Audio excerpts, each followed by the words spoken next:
Hello and welcome back. Tonight we are heading somewhere a little different. Same small fictional mountain town in Colorado that we always come back to. Same group of fourth graders who have somehow remained in the fourth grade for going on 3 decades. But tonight we are not here for the conspiracies or the mysteries exactly. Tonight we are here for one specific character and one very specific question about him, and a 19th century German philosopher who had a breakdown at age 44 and never fully recovered, and who may or may not have accidentally predicted the whole thing. But before any of that, get comfortable. Seriously, take a moment, grab a blanket if you haven't already. Get the pillow sorted. If you've got a drink nearby, take a sip. This is going to be a long one and there's genuinely no hurry. If you drift off somewhere in the middle of all of this, that's completely fine. That's kind of the point of these videos. But I think once we actually get into it, you might find it worth staying with for a while. I certainly did. It went in particular between how Cartman presents himself and what is actually doing the work underneath the presentation. That gap is what this whole video is about, and it is worth spending some time with, I think, because it turns out to be a gap that a 19th century philosopher wrote about in considerable detail. And what he wrote has not dated as much as you might hope. South Park has been on the air since August 1997. That is longer than a significant portion of the people watching this have been alive. Genuinely, if you were born in 1998, this show has existed for your entire conscious life.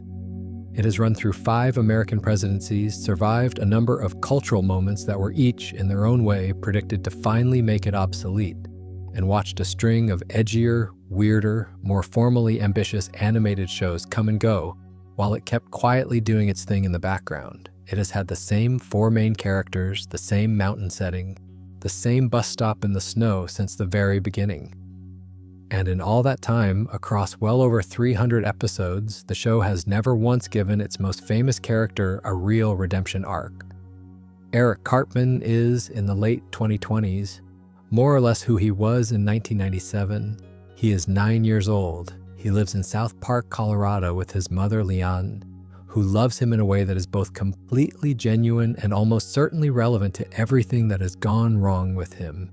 He wears a red jacket and a blue beanie. He has dark hair and round cheeks, and a voice that sounds permanently on the edge of a complaint. He is overweight in a way the show has treated as a running joke and occasionally as something more interesting than that. He is extraordinarily intelligent in very specific, targeted ways. And he operates from somewhere deep in his psychology that the show has never fully mapped or explained, from the unwavering conviction that the rules that constrain other people simply do not constrain him. He has done things. The kinds of things that, if you describe them to someone who hasn't seen the show, they look at you with genuine concern. He has had his own father killed, though he didn't know it was his father at the time, and the full weight of that detail takes about a decade of show history to land properly. He has organized school-wide movements against various groups of people for reasons that, on careful examination, turn out to be almost entirely personal. He has manipulated, deceived, and occasionally attempted to unravel the lives of people who, in the broadest technical sense, he considers his friends. And across all of it, across 27 seasons and counting, he has never truly, permanently paid for any of it. He is also, without much competition, the most beloved character in the history of the show. The most quoted, the most memed, the most referenced by people who stopped watching South Park years ago, but can still pull out a Cartman impression on demand, just from cultural osmosis. The merchandise exists, the catchphrases persist. There is something worth sitting with quietly in the gap between those two things, between what he is and how beloved he is for being it. Now, if you're enjoying this channel and you haven't subscribed yet, it does genuinely help to hit that button. We do these long, slow deep dives fairly regularly, and subscribing means you'll know when they go up. But no pressure at all, just a thought. Here is the thing. There was a German philosopher named Friedrich Nietzsche.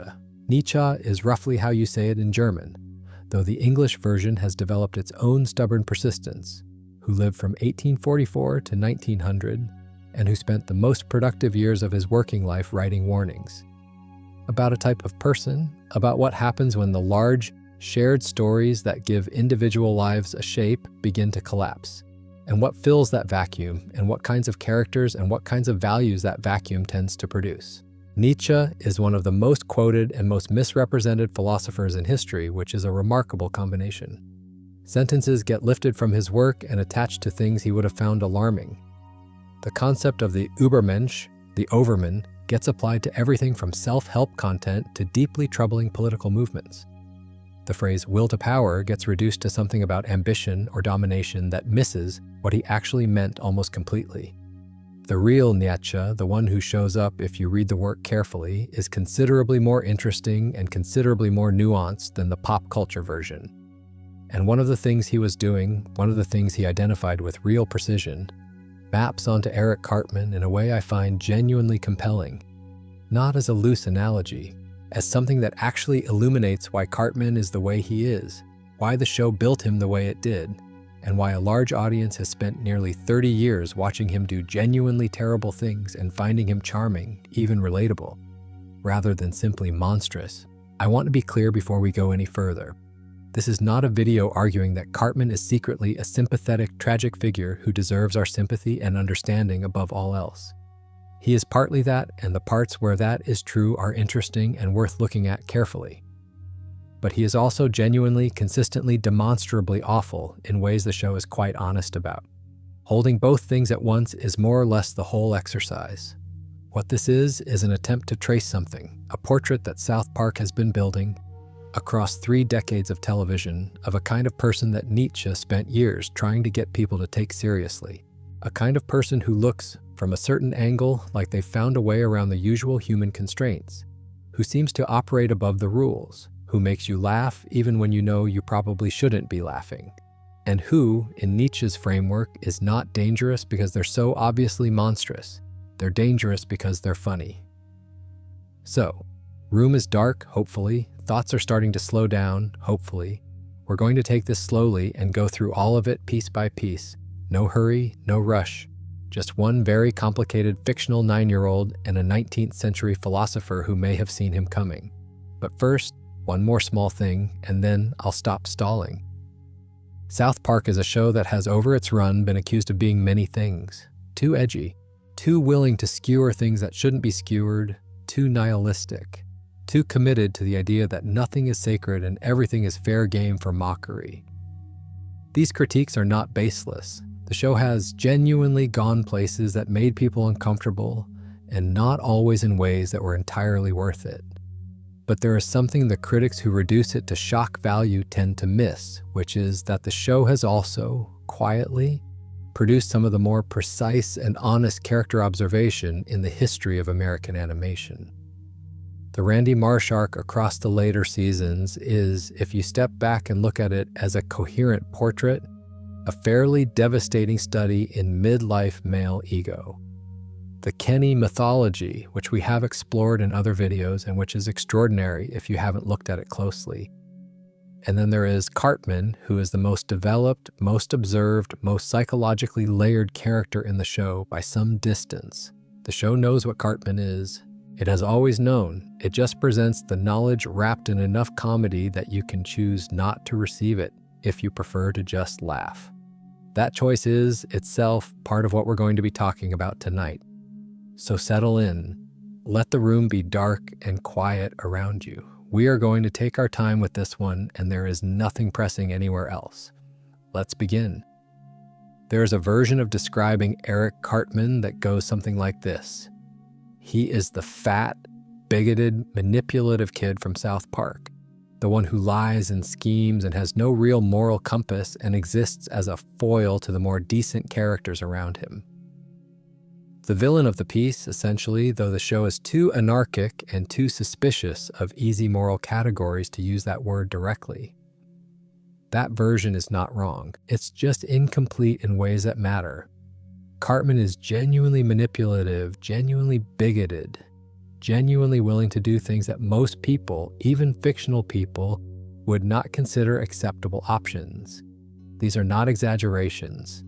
The show has documented them carefully and specifically over a very long run. But what makes Cartman interesting, what makes him one of the most studied animated characters in television history, which is a real phenomenon, people do genuinely write academic papers about him, is not just the awfulness, it is the thing sitting underneath the awfulness that the awfulness is, in some sense, protecting. Let me try to describe him properly. Eric Theodore Cartman is 9 years old, has been 9 years old since 1997, and will presumably be 9 years old for as long as the show runs. He lives with his mother in a reasonably comfortable house in South Park, Colorado. He has no siblings. He has, for most of the show's run, no father. Or rather, the absence of a father has been handled as a long-running mystery with a very dark resolution, which we will get to later.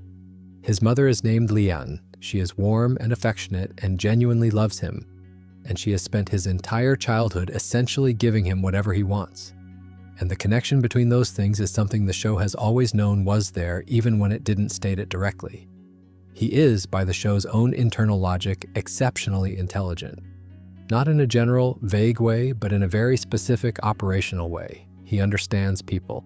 He understands what they want, what they fear, what stories they tell themselves about who they are, and he has an almost preternatural ability to find the gap between those self-stories and reality and work it like a lever at 9 years old, which is, well, something. He is also capable of extraordinary patience when the goal is clear enough. The show has given him schemes that span multiple episodes, that require him to predict the behavior of multiple parties several moves in advance, that depend on a level of sustained planning that most adults struggle to maintain. His defeats, when they happen, are rarely because his plans were poor. They are usually because something external changed, or because his own emotions got the better of him at a critical moment. And here's the thing that tends to get lost in the straightforward, Cartman is the villain reading. He feels things. This is not a character with a broken emotional register. He cries real tears on a somewhat regular basis. His love for his mother is, within the show's logic, genuine. His enthusiasm for things he cares about, for Legos, for his stuffed animals in the early seasons, for a variety of schemes and obsessions over the show's run, reads as authentic rather than performed. There are moments scattered across the series where something that looks very much like conscience shows up briefly in his behavior, though it tends not to last. Trey Parker has talked about Cartman in interviews over the years as the character who can do anything, go anywhere, be used to comment on any aspect of human behavior, because he is not constrained by the things that constrain the other characters. He doesn't have a functioning moral framework that limits what he will consider. He doesn't have the social embarrassment that stops most people from fully acting on their worst impulses. He operates as a kind of pure-eyed, Parker has said, wrapped in a 9-year-old's body and given a neighborhood to work with.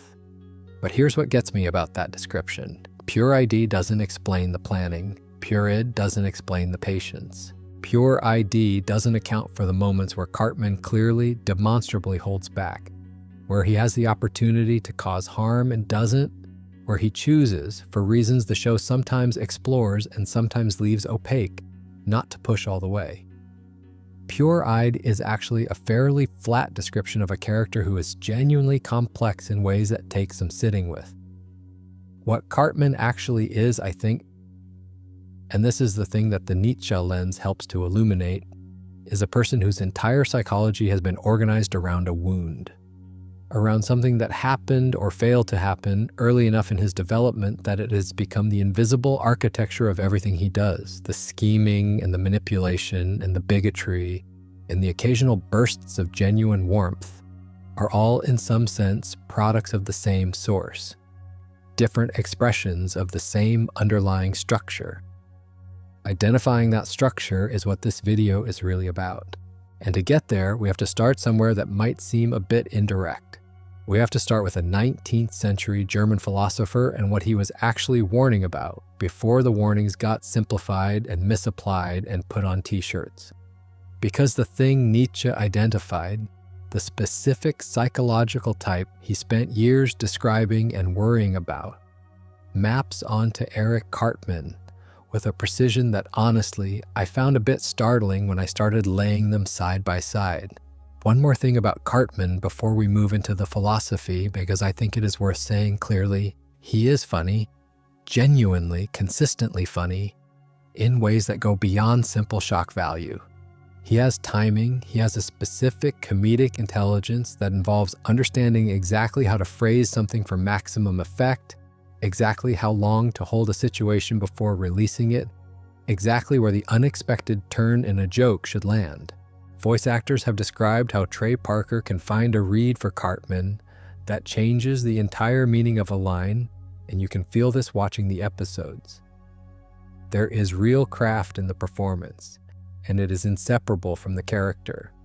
This matters for the Nietzsche reading because Nietzsche was specifically worried about the charming version of the psychological type he was describing. The obvious monster is easy to resist. The funny, self-aware, occasionally endearing monster is something else. The funny monster makes you lower your defenses, it makes the audience complicit over and over in finding acceptable what shouldn't be found acceptable, in laughing at things where the ethical correct response is probably something more complicated. Cartman's comedy is not incidental to what he is. It is part of the structure of what he is, and the show knows this. It uses this, with, I think, considerably more deliberateness than its critics tend to give it credit for. There is also the question of how Cartman's intelligence is shaped by context. He is not uniformly intelligent. In situations involving bureaucracy, social dynamics, and the manipulation of other people's perceptions, he operates at a level that is genuinely impressive. In situations requiring emotional self-awareness, in situations where his own feelings are the relevant variable, his intelligence seems to fail him almost entirely. He can read everyone in the room with precision. He cannot read himself. Nietzsche wrote about the specific limitation of the person in resentment, that they develop an extraordinary sensitivity to the external world, to the movements of other people, to threats and opportunities and the shifting of social power, as a consequence of having needed that sensitivity to survive a wound. But the same wound that sharpens the outward perception tends to cloud the inward one. The person organized around not being hurt again becomes very good at monitoring the outside for danger, and very poor at monitoring the inside for the patterns that keep producing it. This is Cartman exactly, the most perceptive reader of other people in South Park, the least perceptive reader of himself. And one final note before we go into the philosophy properly, because I think it is the detail that makes all of this worth exploring rather than just academically interesting. Cartman has been on television for nearly 30 years. The show could have made him simpler, it could have made him flatter, kept him as a reliable comedic device without the depth that has accumulated over the seasons. A lot of long-running animated shows do this with their difficult characters. They find the format that works and replicate it endlessly without going anywhere new. South Park has not done this with Cartman. They have been adding layers very quietly for a very long time. The father mystery, the Heidi arc, the episode, the gradual accumulation of detail about his inner life in unguarded moments. These are all choices. They represent, over nearly 3 decades, a consistent decision to keep pushing on the question of who this person actually is, underneath the performance that everyone, including Cartman, has agreed to treat as his face. That sustained curiosity about the character is, I think, the thing that earns this whole analysis. A flat, simple, unreflective bad guy character doesn't reward this kind of attention. Cartman does, because the show has been building something real with him, even when it was building it under cover of chaos and fart jokes and celebrity parodies and all the other things that made it easy to look away from the thing being built. The thing being built is a portrait, and the portrait is of something Nietzsche recognized and named and worried about, and wrote warnings about that mostly went unheard. Here we are, nearly 140 years later, watching it animated in South Park, Colorado. Friedrich Nietzsche is one of those figures who is almost impossible to approach without first clearing away the versions of him that have accumulated over the decades.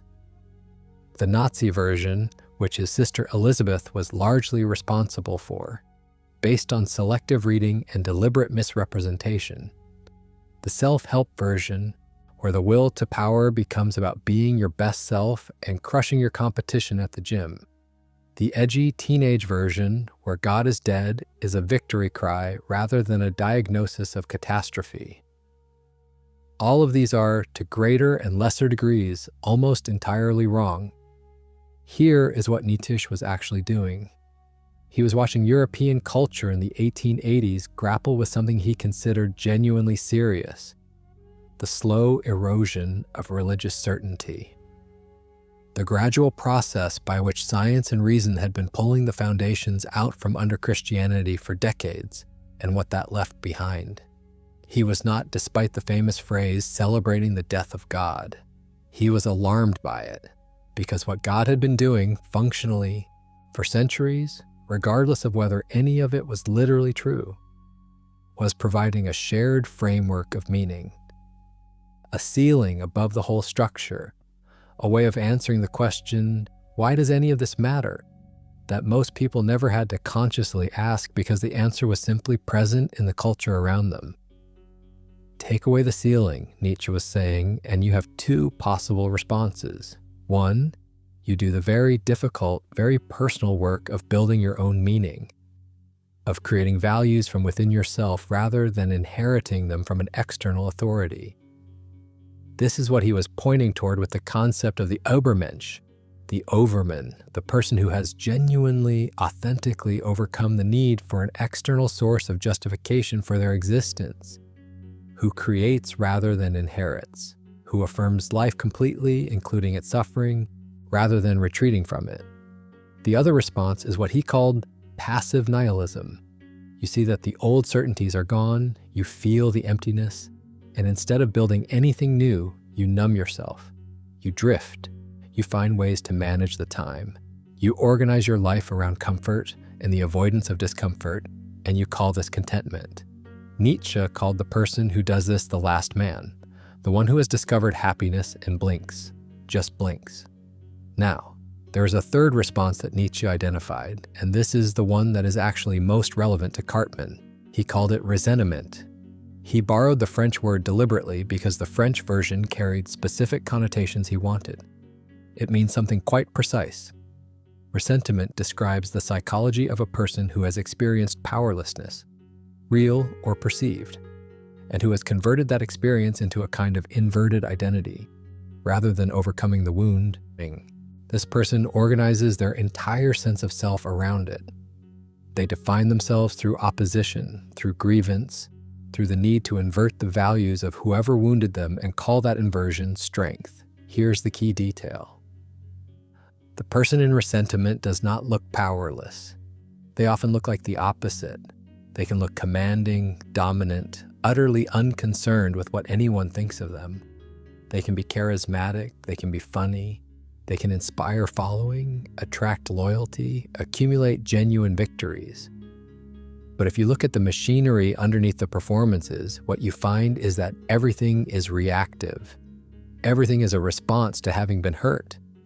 The strength is not generated from within. It is borrowed from the existence of enemies, from the presence of opposition, from the need to never, ever be the one who is seen to have lost. Nietzsche was quite specific about what distinguishes genuine strength, the kind the Übermensch moves toward, from ressentiment. Genuine strength creates. It makes things. It says yes to life and builds from that yes. Ressentiment destroys. It negates. It says no to everything the wound made painful and calls the negation philosophy. There is also the concept of slave morality, which is related. Nietzsche described master morality as the values created by people who act from genuine strength, people who define themselves positively by what they are, rather than negatively by what they oppose. Slave morality, by contrast, emerges from the experience of powerlessness, and it defines good and evil entirely in terms of the powerful. The powerful are evil. We, who oppose them, are good. The goodness is not self-generated. It is derivative. It depends on the continued existence of the enemy. And here's where Cartman starts to come into focus, because Cartman, on the surface, looks like the embodiment of master morality. He acts as though the usual rules don't apply to him. He creates his own standards. He doesn't appear to care what anyone thinks. He moves through the world with a confidence that, from a certain angle, could look like genuine self-possession. But here's the thing. Watch what actually drives him. Watch what causes the schemes. Watch what the elaborate plans are actually in response to. Almost without exception, Cartman's most significant actions, the ones the show treats as defining character moments, are responses. They are reactions to having been humiliated, to having been laughed at, to having been made to feel small. The confidence is real, but it is not self-sustaining. It depends, constantly and consistently, on there being someone to defeat, someone to prove wrong, someone to never be seen laughing at him again. That is not master morality. That is resentment dressed up in master morality's clothing. And Nietzsche, if he had somehow encountered Eric Cartman in 1887, would have recognized it immediately. Let me add one more layer to the Nietzsche picture before we move on to how it applies specifically, because I think the concept of the last man is worth spending a moment with separately, since it shows up in Cartman's world in a slightly different way. The last man, in Nietzsche's Thus Spoke Zarathustra, is the figure he presents as the alternative to the Übermensch, the endpoint of the wrong direction. The last man is not a villain. He is comfortable. He has organized his life entirely around the removal of discomfort, around small pleasures, around belonging to a group that validates him and requires nothing too demanding of him. He has discovered happiness, Nietzsche writes, and he blinks, just blinks. The small, satisfied, unthinking blink of a person who has found exactly what they were looking for and cannot conceive of why anyone would want more. The last man doesn't suffer from meaninglessness because he doesn't reach high enough to encounter it. Now, Cartman is not the last man. He is far too driven, far too unsatisfied, far too furiously in motion to fit that description. But the people around him, the adults of South Park, the easily swayed kids, the townspeople who follow whatever loud, confident voice is currently pointed at an enemy. They are often recognizably last man figures. They want comfort. They want to belong to the right group. They want the satisfaction of a clear story about who is good and who is not, delivered by someone who seems certain. And Cartman, who understands this intuitively, provides that story. Over and over, in different forms, with different targets, but always with the same fundamental offer. I know what is going on, I know who is to blame, and if you follow me, you will be on the right side of it. The last man takes that offer every time, which is, well, extremely South Park. There is one more concept from Nietzsche worth introducing here, the Innina, but because it gives us a useful way of thinking about where Cartman sits in relation to all of this. In Thus Spoke Zarathustra, Nietzsche describes what he calls the three metamorphoses, three stages in the development of the spirit: the camel, the lion, and the child. The camel is the spirit that carries the heaviest burdens, the demands of tradition, of morality, of what the world expects. The camel says yes to all of it, loads itself up, and bears the weight. It is defined by obligation and obedience. The lion is the spirit that rebels against the camel. It tears down the old values. It says no where the camel said yes. It asserts its own will against the authority that shaped it. The lion is necessary. Without the lion, the camel never breaks free. But the lion cannot create. It can only negate. And the child is the spirit that creates. The child has moved through the rebellion and the negation and come out the other side into genuine innocence, genuine playfulness, genuine capacity for making something new. The child creates values. The child builds. Nietzsche's argument is that you need all three in sequence. The camel gives you the weight of tradition to rebel against. The lion gives you the strength to break free. But if you get stuck at the lion stage, if you become defined entirely by the rebellion, if the no is all you have, if negation becomes identity, you never reach the child. You never build anything. Cartman is permanently stuck at the lion stage.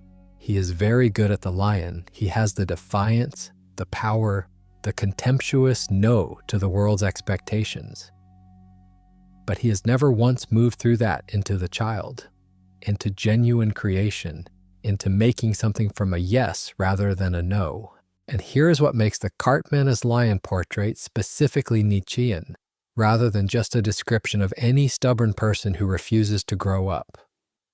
Nietzsche understood that the lion stage, extended indefinitely, produces a very specific kind of character, someone who has organized themselves entirely around refusal, around the performance of not being subject to anything, around the negation of whatever they are supposed to affirm, and who in that organization has made themselves as dependent on the thing they are refusing as the camel ever was. You need the cage to refuse the cage, and Cartman needs the world's expectations, Kyle's moralism, the social structures he delights in subverting, the rules he takes such visible pleasure in breaking. He needs all of it. He cannot function without something to be against. Take away the opposition and the lion has nothing to do with its strength. Season 5, Episode 4 of South Park is called Scott Tenerman Must Die, and it is, by IMDb rating, the highest rated episode the show has ever produced. A 9.6 out of 10, which for a television episode is genuinely remarkable. It is also, I think, the single most important piece of evidence for understanding who Cartman is at his core.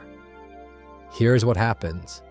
Cartman, believing he has hit puberty first among the boys, excitedly announces that he has acquired his first pubic hairs. It transpires that he bought them from a 16-year-old named Scott Tenerman for $10. Stan and Kyle gently explain that you cannot buy pubic hair because the whole point is that your own body grows them, at which point Cartman realizes he has been made a fool of. He wants his $10 back.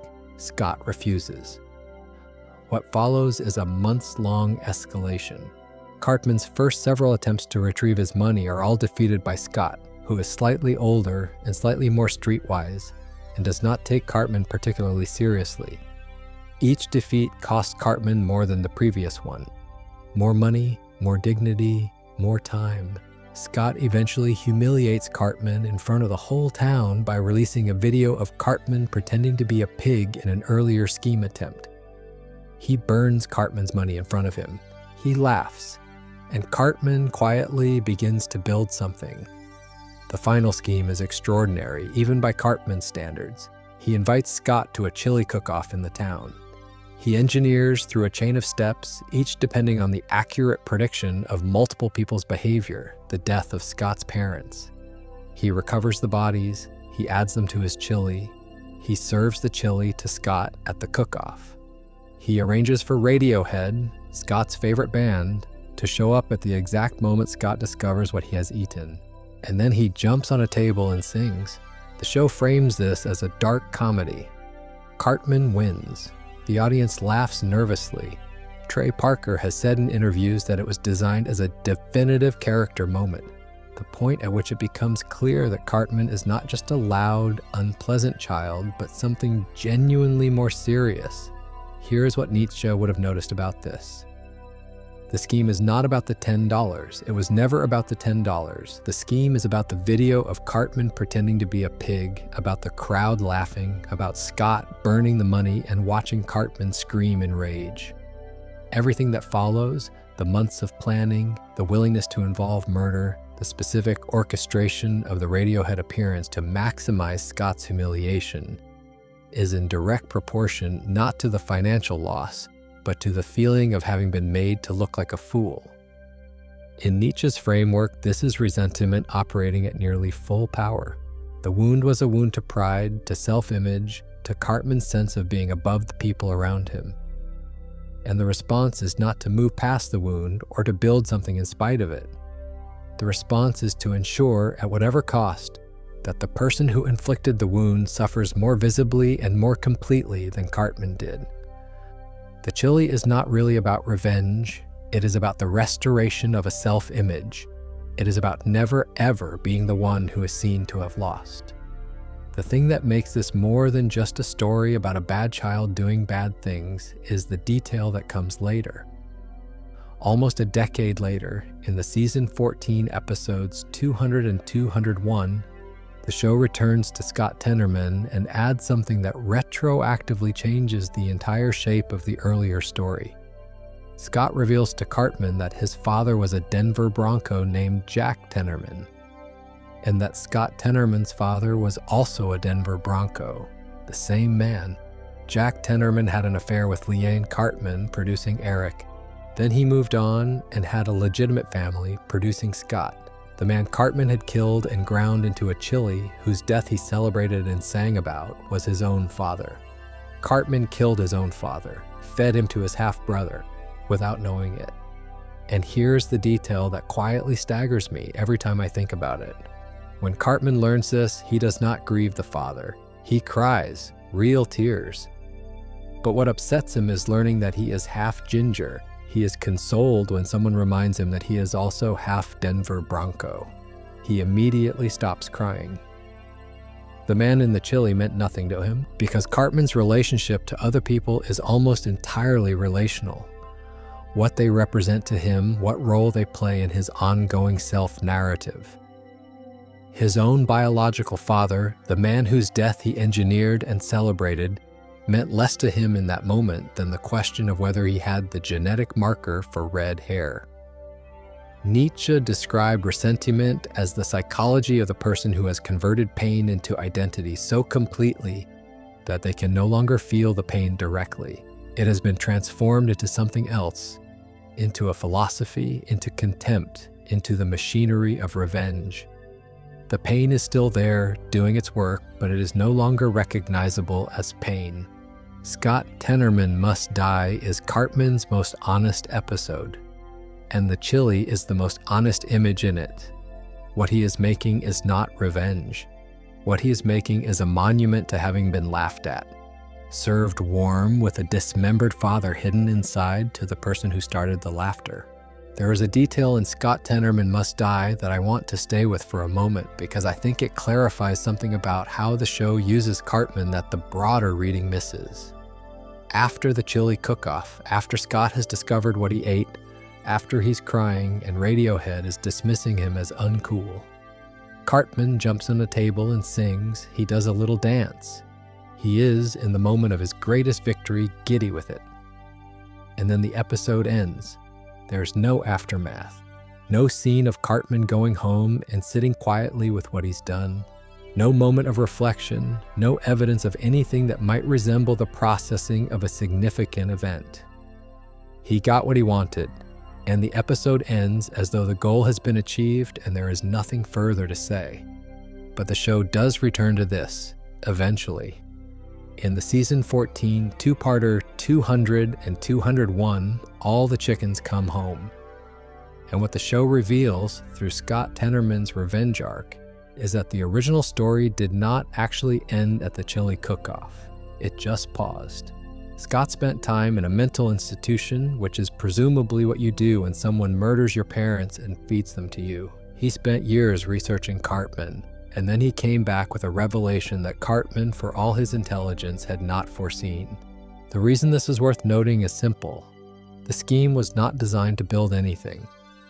And a victory that doesn't build anything leaves the door open for everything it didn't account for. I don't think this is accidental on the show's part.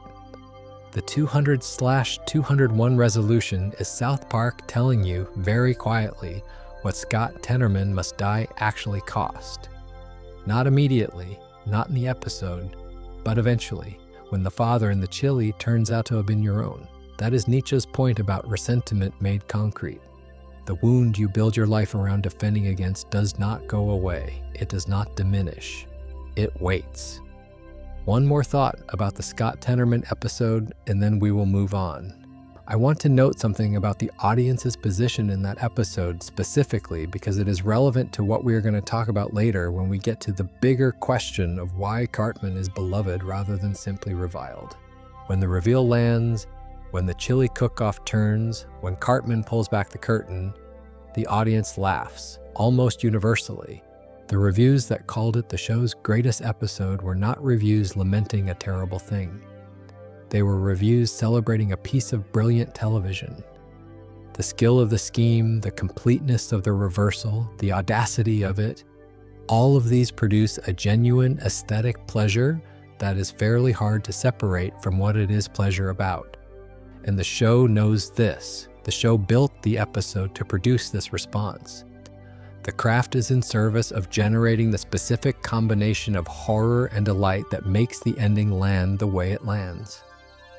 The audience is, in a very deliberate way, put in the position of appreciating what Cartman did.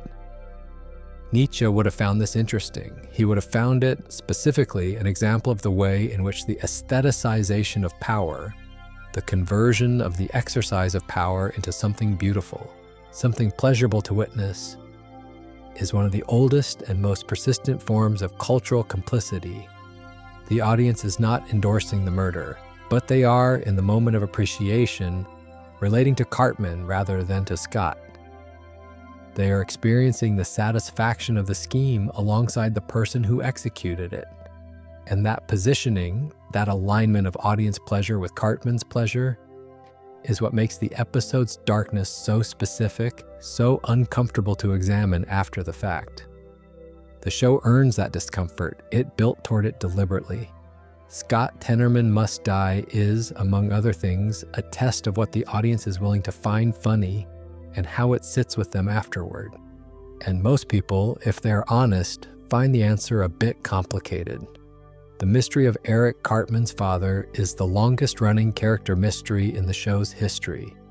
It began in season 1, in an episode called Cartman's Mom is a Dirty Slut, where the question of who fathered Cartman is raised and then famously answered with nothing, because the cliffhanger resolution was delayed by the production of a Terrence and Phillip special that aired in its place as an April Fool's joke. The actual answer took over a decade to arrive, and when it did, it was more twisted than most people expected, even from South Park.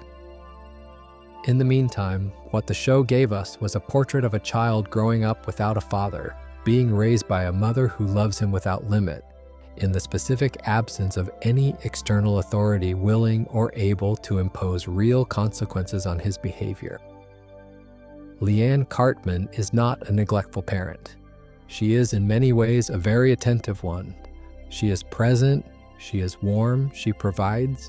She simply does not, at any point in the show's run, successfully establish that there are edges to Eric's world, that his desires have limits, that the universe does not revolve around his feelings. And the universe, for Cartman, does not revolve around his feelings because the universe told him so.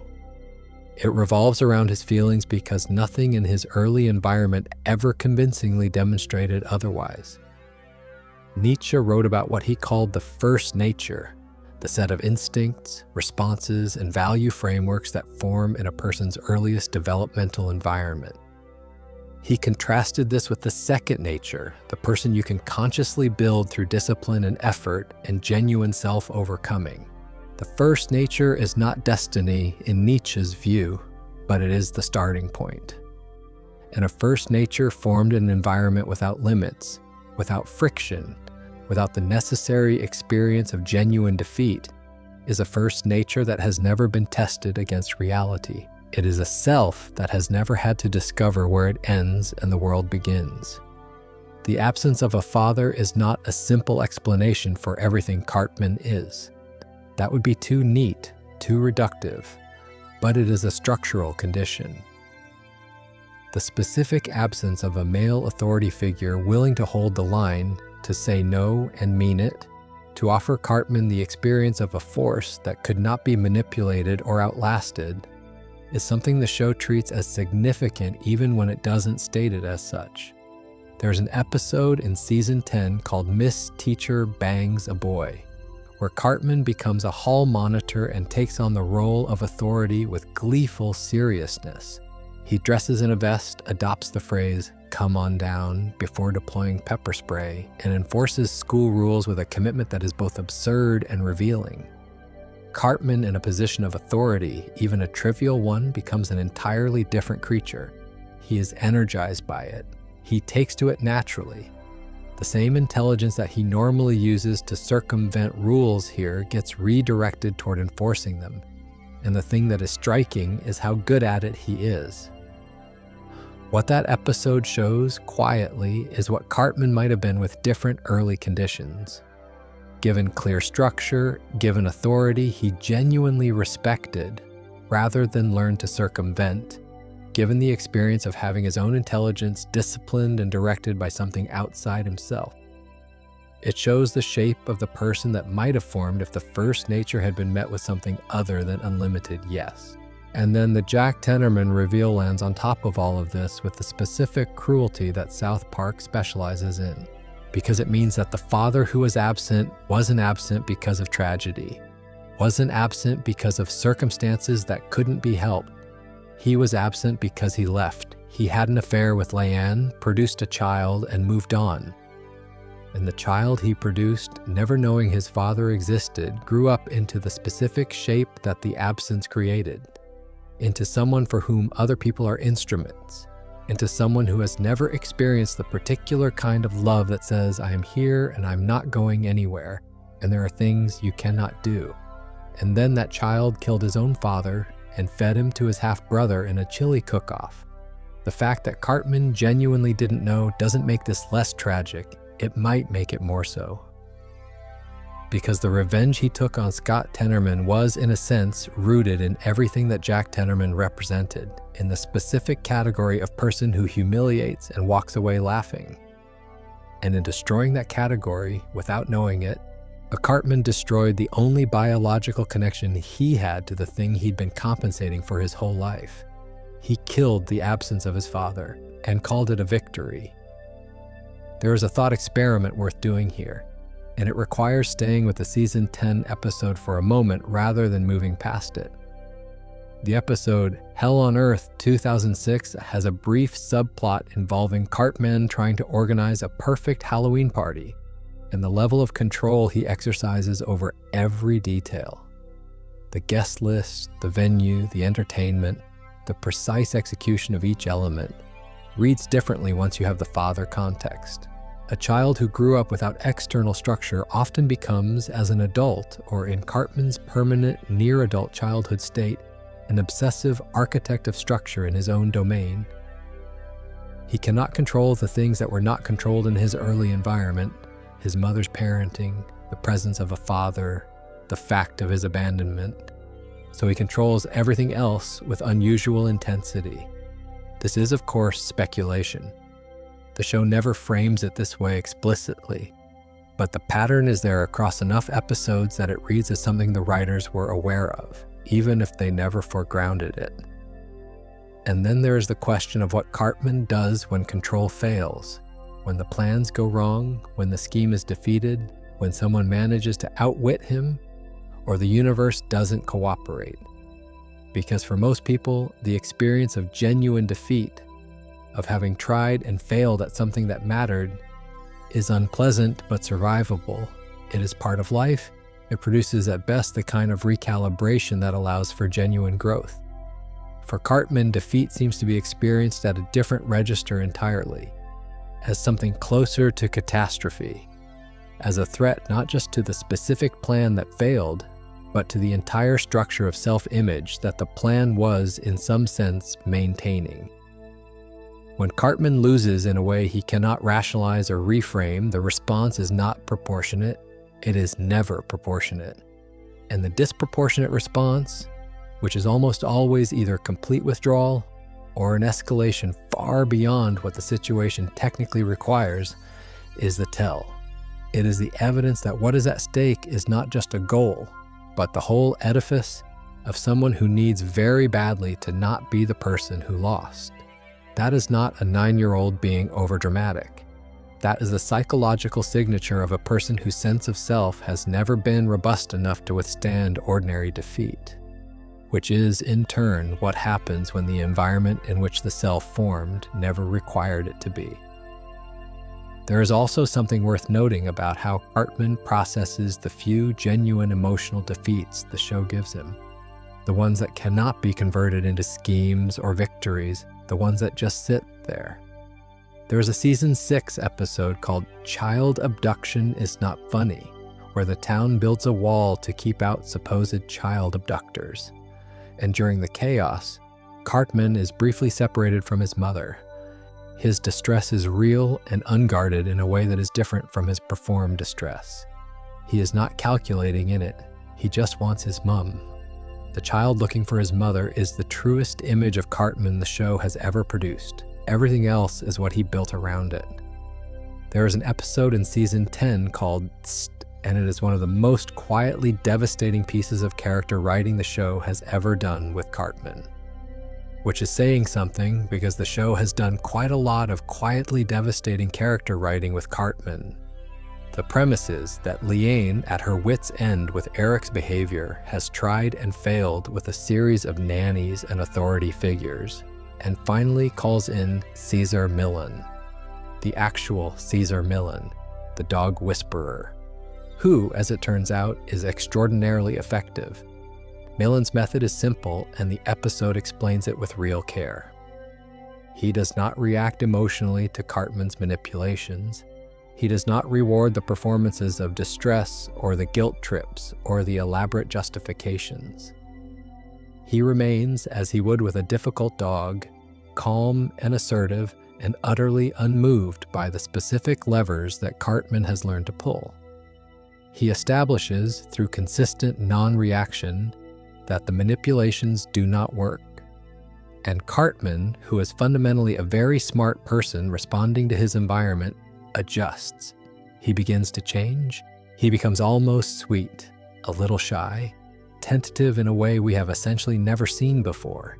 It is genuinely one of the more unsettling things the show has done, because it suggests very directly that Cartman's behavior is not some fixed, immutable quality baked into his personality. It is responsive, it is adaptive. He learned to be what he is because what he is was the most effective strategy available in the environment he was raised in, and given a different environment, the adaptation shifts. But then Liane caves. It is one moment, one evening. She watches Cartman looking small and alone and a little lost, without the armor of his usual behavior, and she cannot bear it. She pulls him into a hug. She tells him she loves him. And Cartman, in her arms, immediately begins rebuilding the structure. You can watch it happen on his face. You can see the recalibration. You can see him registering that the rules have once again shifted back. By the next morning, he is fully himself again. The show is not blaming Liane. This is important. She is not written as a villain or an idiot. She is written as a mother who genuinely loves her child and who, in the specific moment that Caesar Millan's work was about to take root, found the situation more painful than she could sustain. The love is real. The impulse is completely human. The problem is not that she loves him. The problem is that she has confused love with the endless removal of discomfort.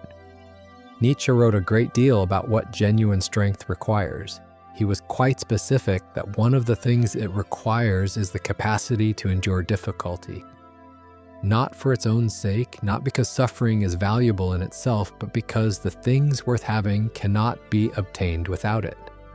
The parent who removes all friction from a child's experience is not preparing that child for anything. They are, in Nietzsche's terms, producing a person whose will has never been organized by encounter with genuine resistance. The Caesar Millan episode is the show demonstrating, with unusual directness, exactly how Cartman became what he is. Not through evil, not through neglect, but through love expressed in the particular form that happened to produce the specific dysfunction. And here's the thing that I find most interesting about Cartman's relationship with Liane, the detail that sits under all of the manipulation and the exploitation and the occasional shocking cruelty toward her. He genuinely loves her, not as a performance, not as a strategy. There are moments across the show's run, small moments, easily missed, where Cartman's affection for his mother is the most unguarded thing we ever see from him. He is, with her, the version of himself that might have existed if things had developed differently. He is softer, less defended, more present. The tragedy of the Tist episode is not just that Leon gave up when she was winning, it is that her giving up was itself an act of love. She couldn't watch her son look that small, she brought him back, and he let her. There is another episode that touches on this dynamic from a slightly different angle, and it is one that I find compelling for the specific thing it reveals about the Cartman-Leon relationship.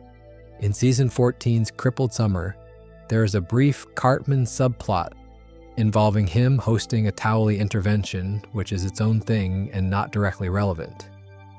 But in passing, we get another glimpse of Cartman at home with Leanne and the way he speaks to her. The tone of absolute confidence that she will manage whatever he needs, the absence of any consideration that she might have her own needs or limits, is so completely naturalized by both of them that it barely registers in the scene. That naturalization is the important detail. Cartman does not speak to Leon the way he speaks to everyone else. Exactly. There is less performance in it. The manipulation is less constructed, more automatic. He has never had to build a scheme to get what he wants from his mother because she has never required one. The dynamic between them is so settled, so thoroughly established from his earliest experience that he no longer has to think about it. He just acts and she responds, and the loop continues. Nietzsche wrote about the relationship between comfort and stagnation with some care. He was suspicious of comfort not because suffering is good in itself, but because genuine growth, genuine self-overcoming, the movement toward becoming more fully what you are capable of being requires friction, requires encounter with things that don't yield immediately, requires the experience of having your will blocked by the world and having to find a different way or a deeper well of resources or a new understanding of what you actually want. A child whose will is never seriously blocked grows up into a person who has never had to go to that deeper well, who has never found out what they actually want versus what they think they want, who has confused getting what they want in the immediate moment with well-being in any deeper sense. This is Cartman, and the tragedy of it, the thing the show seems to understand about him even in its most comedic registers, is that the person who has been given everything he immediately wanted has, in a meaningful sense, been given very little. He has been given an environment that confirmed his ego and denied his development. He has been loved in a way that kept him small while appearing to indulge his size. Leanne is not the villain of this. She is, in some ways, the most pitiable person in Cartman's orbit. She loves him genuinely and completely and is, every time she caves to that love, doing something that costs him. And he would not understand this if you explained it to him, not because he lacks the intelligence, because the intelligence in this specific context has always been in the service of getting what he wants right now rather than understanding what he actually needs over time. That gap between what he wants and what he needs is, I think, one of the things the show has always known about Cartman and has never quite found a way to show him. Here is something I keep thinking about in relation to Leanne. There is a version of this story that could have gone differently, not a dramatically different version. Trey Parker and Matt Stone are not interested in feel-good narratives, and the logic of the show demands that things not resolve cleanly. But there are moments scattered across the series where you can see the shape of what might have been possible if the episode had held. If Leanne had found a way to sustain the thing that Cesar Millan started, the sweet, tentative, slightly uncertain Cartman that shows up during the Millan experiment is interesting, not because it seems more authentic than the usual Cartman, but because it seems like a different kind of authentic. Like a self that had been possible at some point and then got routed around, not discarded, just bypassed in favor of something that felt safer and more powerful and less exposed. Nietzsche wrote about what he called the problem of the actor, the person who has performed so many roles, who has inhabited so many masks that they lose track of what is underneath them. Not a cynical manipulation of performance, but a genuine confusion about where the performance ends and the person begins. He was worried about cultures that rewarded performance over substance, that built social structures around the skilled deployment of appearance rather than the development of genuine character. Cartman, in a very specific way, is this. He is not, or not only, a deliberate manipulator in the cold, strategic sense. He is someone who learned early that performance was the more effective mode, who adapted to that lesson with such thoroughness that the performance has become the primary register of his self-experience. He feels genuinely through the performance. His anger is real anger, his grief is real grief, his affection is real affection. But it all comes out through a layer of deployment, a habit of managing how it reads to the outside, that has been there so long it no longer feels like a layer at all. The tragedy of that moment, the hug that undoes everything, is not just that Leanne made a mistake. It is that the hug was real, and Cartman's response to it was real, and the thing that got undone by the reality of it was also real. There is no clean villain in that scene. There is just the specific, recursive, entirely human problem of love that doesn't know how to help. I've been watching South Park for a long time, and one of the things I've noticed, which is the kind of thing that becomes more obvious the more episodes you see, is that Cartman doesn't actually hate everyone equally. He has a broad general contempt for the world that he applies fairly liberally, but underneath that there is a specific, decades-long, almost obsessive fixation on one person, Kyle Broflovsky. On the surface, this reads as bullying. Kyle is Jewish and Cartman is an anti-Semite in the specific way that South Park handles anti-Semitism, as something the show treats simultaneously as horrific and as a window into Cartman's psychology. But the relationship is considerably more complicated than a bully and his target. And the more carefully you watch it, the stranger it gets. Here's the thing about Kyle. Kyle is the one character in South Park who consistently, reliably refuses to accept Cartman's distortions. Who calls him out? Who pushes back? Who keeps pointing at the gap between what Cartman performs and what Cartman actually is? Everyone else in Cartman's life, at various points, either enables him, avoids him, or gives up. Kyle never quite gives up. And Cartman, for his part, never quite lets Kyle go. This is not coincidence. This is not just the show recycling a comic pairing. This is something the show has built deliberately over decades, even if it never states it outright. In season 13, there is an episode called Fish Sticks that is, I think, one of the more quietly devastating things the show has done with Cartman. The premise is that Jimmy Valmer comes up with a genuinely funny joke, the fish sticks joke, if you know it, you know it.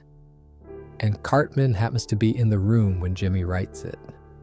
Cartman did not contribute meaningfully to the joke. He was there. He suggested one thing that Jimmy didn't use. He went to sleep while Jimmy wrote the rest. The joke goes viral.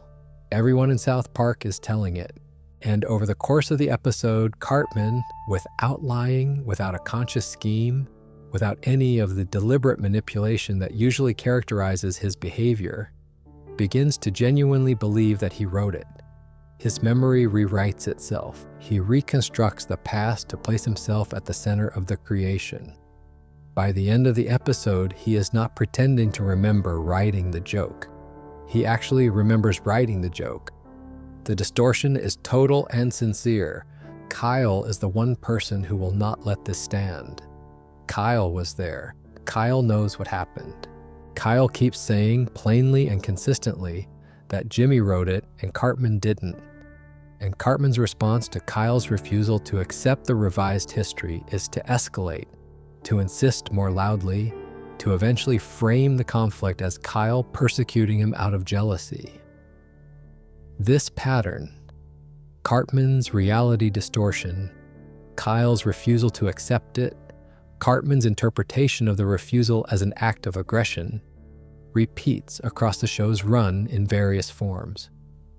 And what it reveals, if you look at it as a structural feature of who Cartman is rather than just a recurring comedy bit, is something quite specific.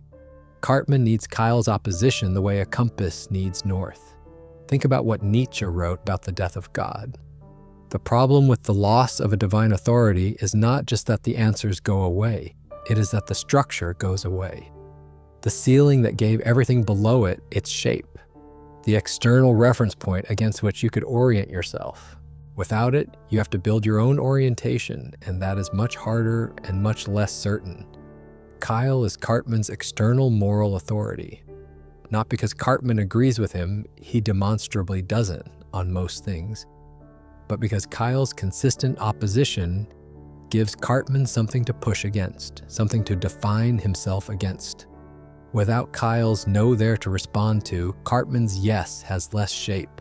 The schemes lose some of their edge. The victories mean slightly less without the specific person whose disapproval makes them feel real. There is a stretch of episodes in season 20 and 21, the Heidi Turner arc, where Cartman is in a relationship and is, by the show's standards, something approaching functional. He is trying in his own compromised way. He has redirected a significant portion of the energy that usually goes into schemes and fixations into this relationship. And during this period, his obsession with Kyle recedes noticeably. It returns completely when the relationship collapses, which the show seems to understand as something other than coincidence. I don't know if Trey Parker and Matt Stone have ever described the Cartman-Kyle dynamic in these terms. But what the show has built across decades of episodes is a portrait of a character whose sense of self is, at its most fundamental level, relational and reactive. Not in the way all selves are somewhat relational and reactive, in the specific way that Nietzsche identified as characteristic of ressentiment, the self that can only know itself through the existence of something to oppose. Kyle is the thing Cartman opposes, and the thing Cartman cannot leave alone. That is not hatred, or rather, it is not only hatred. I want to pull out one more specific episode here before we move on, because it captures the Cartman-Kyle dynamic at its most concentrated. In Season 8, Episode 9, called Something Walmart This Way Comes, the boys try to destroy Walmart, a fictionalized version of Walmart, to save the town's small businesses. It is primarily a Kyle episode in terms of moral weight, Kyle being the one who most consistently believes that doing the right thing matters even when it is inconvenient. Cartman's position throughout the episode is what interests me. He advocates for keeping Walmart open. He argues with some genuine logic that the cheap prices benefit people who don't have a lot of money, and that the small businesses that are struggling partly because they were overcharging. He is, on a surface level, making a reasonable economic argument, but you can see underneath the argument the real motive. Kyle wants Walmart destroyed, so Cartman wants it kept. The position is derivative. It is organized around being opposite to Kyle's position rather than genuinely independent of it. This happens constantly in the show. When Kyle is for something, Cartman's default position is against it. When Kyle is against something, Cartman's default is to find the argument for it. The positions are rarely genuinely considered from first principles. They are generated in reaction. This is what Nietzsche meant by the self that can only define itself through opposition, the compass that requires north in order to know where it is pointing. Without Kyle's consistent moral opposition, Cartman's positions lose their reference point. The schemes lose some of their specific flavor. The victories mean slightly less. And I think the show has always known this, even when it plays it purely for comedy. There is a reason Kyle and Cartman are the pairing that drives the show's most interesting episodes rather than any other combination. There is a reason their dynamic has sustained itself across decades without feeling stale. It is because the show, at some level, is using their relationship to explore something genuine about the structure of identity, about how certain people need a specific other person to push against in order to know who they are. Kyle needs Cartman slightly less than Cartman needs Kyle, which is also, I think, something the show has always known. There is one more specific episode worth drawing out here because it captures something about the dynamic that the Walmart example gestures at, but doesn't fully reach. In Season 4, Episode 14, Pip, which is ostensibly an adaptation of Great Expectations, there is a brief framing device where Cartman introduces the episode and then dismisses it as unimportant, telling the audience that the episode doesn't have anything to do with him. He is not in it. It is, for him, therefore not worth much attention. This is played as a joke. And it is funny, but underneath the joke is a structural truth about how Cartman understands the world. Events that do not involve him are not quite fully real from his perspective. Other people's stories, other people's significance, other people's inner lives, these exist for Cartman primarily as they relate to his own. He is not indifferent to others the way a sociopath is indifferent, with a complete absence of engagement. He is, in a specific way, intensely engaged with other people, but as mirrors, as props, as opponents, as audiences. Never quite as fellow subjects of experience with their own valid inner worlds that exist independently of his.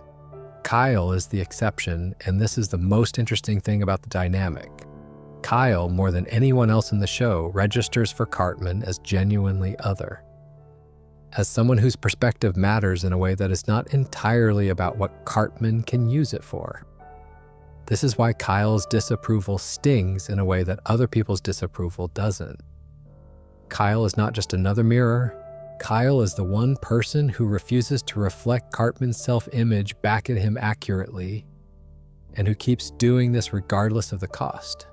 And something in Cartman, buried under all the contempt and the anti-Semitism and the scheming, seems to need that. It is not friendship exactly. It is not the relationship either of them would choose if they were building from scratch. But it is, in Nietzsche's terms, the most genuine relationship Cartman has, because it is the only one that requires him to encounter genuine resistance rather than either capitulation or straightforward enmity. And genuine resistance, something that cannot be defeated, that will not be manipulated into agreement, that keeps returning with the same clear-eyed assessment, is the closest thing Cartman has to the external authority that might, in different circumstances, have helped him become something other than what he is. Kyle is not Cartman's God exactly, but he might be the closest thing to one that Cartman's world contains. There is a final layer to this worth adding. In the later seasons, when the show introduced Heidi Turner as a significant character and then moved her into Cartman's orbit, it did something interesting with the Kyle-Cartman-Heidi triangle. Kyle becomes concerned about Heidi specifically because he recognizes the dynamic she is entering. He has been in it for years, from the outside. He knows what proximity to Cartman costs, and he tries, in his limited and not always graceful way, to give Heidi information she could use to protect herself. What is interesting is how this reads on Cartman's end.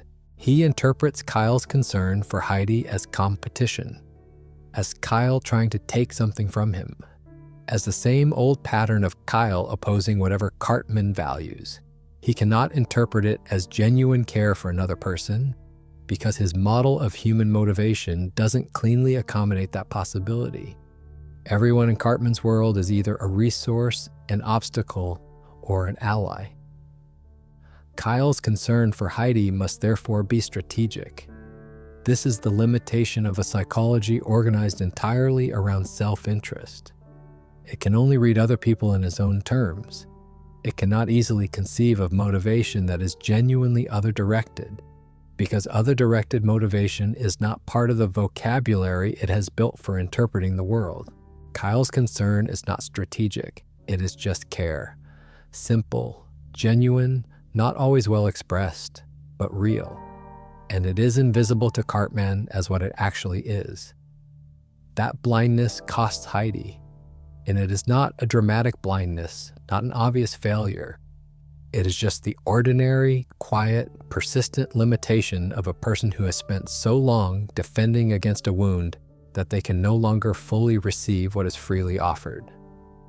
Season 9, Episode 11 is called Ginger Kids, and it is the episode where Cartman delivers a speech about red-haired, light-skinned people, gingers in the show's terminology, that is very deliberately modeled on the structure and rhetoric of historical hate speech. He presents it as a student presentation in class. His classmates are visibly uncomfortable. His teacher seems unsure whether to stop it. And then by the end of the day, the kids at school are actively ostracizing the ginger students. Then Stan and Kyle dye Cartman's hair red and bleach his skin while he's sleeping. He wakes up ginger, and the transformation is immediate, complete, and utterly sincere. He becomes a ginger rights activist. He organizes, he rallies. He delivers a second speech, this time at a ginger pride event, this time to a crowd of ginger children he has assembled, arguing with evident feeling that no child should be hated for how they were born, that ginger people are beautiful and deserving of love. It is, for approximately 4 minutes of television, genuinely moving. Cartman standing at a microphone, telling a group of marginalized kids that they matter with what reads as authentic conviction. Then Stan and Kyle come forward and tell him it was a prank. He is not actually ginger. He processes this. And then, and this is the part I find most interesting, he makes a decision. He finishes the speech anyway. He tells the crowd that even though he was temporarily ginger, what he said was still true. He advocates for ginger rights from outside ginger identity. Now, is this genuine moral growth? Is it just Cartman completing a scheme because backing out would cost him face? The show does not resolve it. It moves on. And the ambiguity is, I think, precisely the point. Because Cartman's emotions throughout the show exist in a genuinely complicated space. There are moments where what he feels is clearly real and clearly not strategic. The way he talks to his stuffed animals when he thinks no one is watching in the early seasons. The specific quality of the tears he produces when he believes he has been genuinely abandoned. Not the performed tears he uses for manipulation, which the show treats as a different thing, but the real ones. The tenderness noted earlier that he has toward Leon. These are not the behaviors of a character with a purely broken emotional register. What Cartman has in Nietzsche's framework is something closer to what Nietzsche called great suffering, the specific kind of depth that comes from having genuinely felt things, genuinely lost things, genuinely been hurt. Not everyone who is hurt develops depth from it. Nietzsche was clear about this.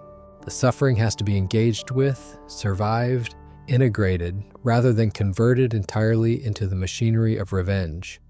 Cartman has mostly converted his into machinery. But the original depth is still there, somewhere underneath. The Heidi Turner arc in seasons 20 and 21 is the most sustained look the show has taken at what Cartman's emotional life looks like in an intimate relationship. He and Heidi begin dating in the aftermath of a very strange plot involving the 2016 election and a girl's exodus from social media. And for a while, the relationship seems genuine. Cartman is softer, he is attentive, he is, in moments, recognizably fond of her. And then, gradually, the relationship becomes a vehicle for control. Cartman, unable to sustain genuine vulnerability, begins redirecting the relationship toward the dynamic he is comfortable with, where he holds the emotional leverage, where Heidi's well-being is contingent on his behavior, where he is the one who determines the terms. He does this crucially without fully acknowledging to himself that it is what he is doing. The self-awareness that Cartman usually possesses, that sharp operational intelligence, seems to fail him specifically in the context of genuine intimacy. The arc ends badly for both of them in the specific bleak way that South Park handles things when it is being honest about its characters. And what it leaves behind is one of the clearest portraits in the show of where the mask ends and where something more complicated begins. Cartman is not, despite appearances, a person without an inner life. He is a person whose inner life has been almost entirely recruited into the service of the outer performance. And the moments where those two things come apart, where the real emotion leaks through the machinery, are, I think, the most interesting moments the show has produced with him. Take a breath, actually. Stretch out a bit if you need to. We've covered quite a bit of ground already. There are a few more things I want to get into before we start winding down, so let's just settle in for a bit longer. Let me add one more dimension to this section because the Heidi Turner arc in seasons 20 and 21 is the most extended look the show has ever taken at Cartman in a genuine relationship. And it reveals something specific that I think is worth naming directly. The relationship begins with what looks, at least initially, like a genuine connection. Heidi Turner is smart and funny, and in the early episodes seems to see Cartman clearly without being entirely deterred by what she sees. Cartman, for his part, seems to find in Heidi something he doesn't typically find in his interactions. Someone who engages with him rather than simply reacting to him. Someone who treats his intelligence as interesting rather than threatening or annoying. And for a stretch of episodes, the relationship does seem to bring something different out of him. He is less contemptuous, less performatively cruel. There are moments of genuine ease. Then the control begins. It does not announce itself. That is what the show handles well in this arc. There is no moment where Cartman decides to start controlling Heidi. The control emerges gradually, in small adjustments, in subtle framings, in the slow repositioning of the relationship so that Heidi's sense of herself, her confidence, her humor, her view of her own intelligence, begins to filter through Cartman's assessments. He doesn't tell her she's stupid. He tells her she's funny when she isn't, which is more insidious. He praises her in specific ways that make her dependent on his validation while slowly undermining her independent judgment. By the middle of the arc, Heidi has changed. Not dramatically, not in ways that are easy to point to in isolation. But something has shifted in her, and Kyle, watching from the outside, sees it happening before Heidi does. Here is what this says about Cartman in the Nietzschean frame. In a genuine relationship, an intimate connection that asks him to be present and vulnerable in equal measure, the strategy he falls back on is the same one he uses everywhere else. He makes himself the reference point. He positions himself as the authority on what is good and funny and worthwhile. He recreates in the intimate space the same structure that his mother's unconditional love created in childhood. He becomes the thing that validates, not because he planned it, because it is the only template he has. And when Heidi eventually leaves, which she does with some difficulty and some self-awareness, the show frames the aftermath with unusual bleakness for a comedy. Cartman does not move smoothly on. Something contracted in him, something that had briefly opened, closed back down. That is the Nietzsche reading, finally, of the mask. The mask is not something Cartman chose to wear. It is what formed over the wound when the wound was too large to leave exposed. The manipulation, the cruelty, the performances of invulnerability. These are not the real Cartman any more than the brief softness in the Heidi arc is the real Cartman. They are all Cartman. The wound and the scar tissue and the occasional moment when the scar tissue is thin enough that something genuine shows through. What Nietzsche was pointing to in the end is not that people like this are evil, it is that they are people.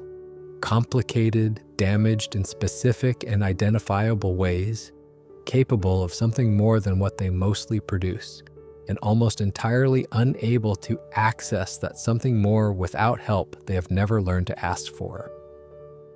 There is one more mask moment I want to spend time with because it is one that gets less attention than the Scott Tenerman episode or the Ginger Kids episode, and I think it deserves more.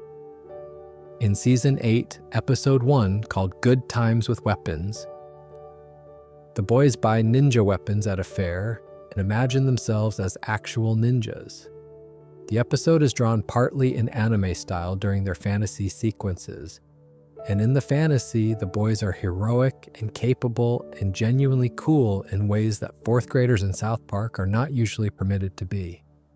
Cartman's ninja fantasy self is, notably, the same as his regular self. Aggressive, domineering, with an inflated sense of his own importance and a contemptuous attitude toward his supposed allies. His fantasy version of power looks exactly like his everyday version. But at the end of the episode, when the boys accidentally injure Butters and need to figure out how to hide it, Cartman's solution is to dress Butters up as a dog in an animal costume so that the adults think Butters is a pet that got hurt rather than a boy. And when they eventually have to come clean, Cartman does something the show doesn't draw attention to. He is the one who speaks up. He takes responsibility in his own way for what happened. Not cleanly, not without deflection, not in any way you would describe as a model of honest accountability. But he does it. The show doesn't reward this. There is no music. No one says, "Nice job, Cartman." The episode moves on. But the moment is there, and it is real, and it is the same character who made Scott Tenerman eat his parents. Nietzsche described the Übermensch not as a person without darkness, but as a person who has organized their darkness, who has not eliminated the chaos in themselves, but has shaped it into something directed. He wrote that one must have chaos in oneself to give birth to a dancing star. The chaos is necessary. What matters is what you do with it. Cartman has extraordinary chaos, the capacity for cruelty and the capacity for occasional genuine conscience. Both come from the same source. Neither is more authentic than the other. What the show refuses to do, and what keeps Cartman permanently interesting rather than simply appalling, is resolve the tension between them in favor of either one. He is not redeemed, he is not condemned, he is held, unresolved, in a complicated middle space where both things are true simultaneously and neither cancels the other out. Which is honestly the most honest thing the show could have done with him. Leopold Stotch, Butters, as everyone calls him, is one of the most reliably kind characters in South Park.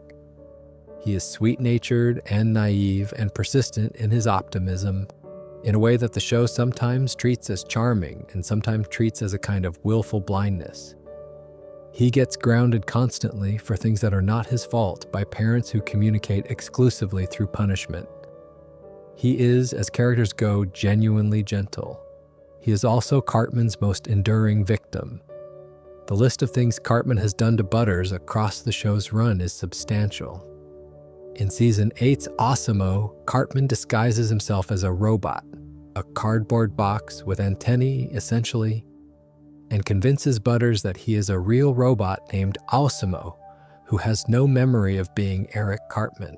He spends days in this disguise, sleeping over at Butters' house, sitting through Butters' genuine emotional openness, accumulating the personal secrets and embarrassing stories that Butters shares with what he believes is a non-judgmental machine.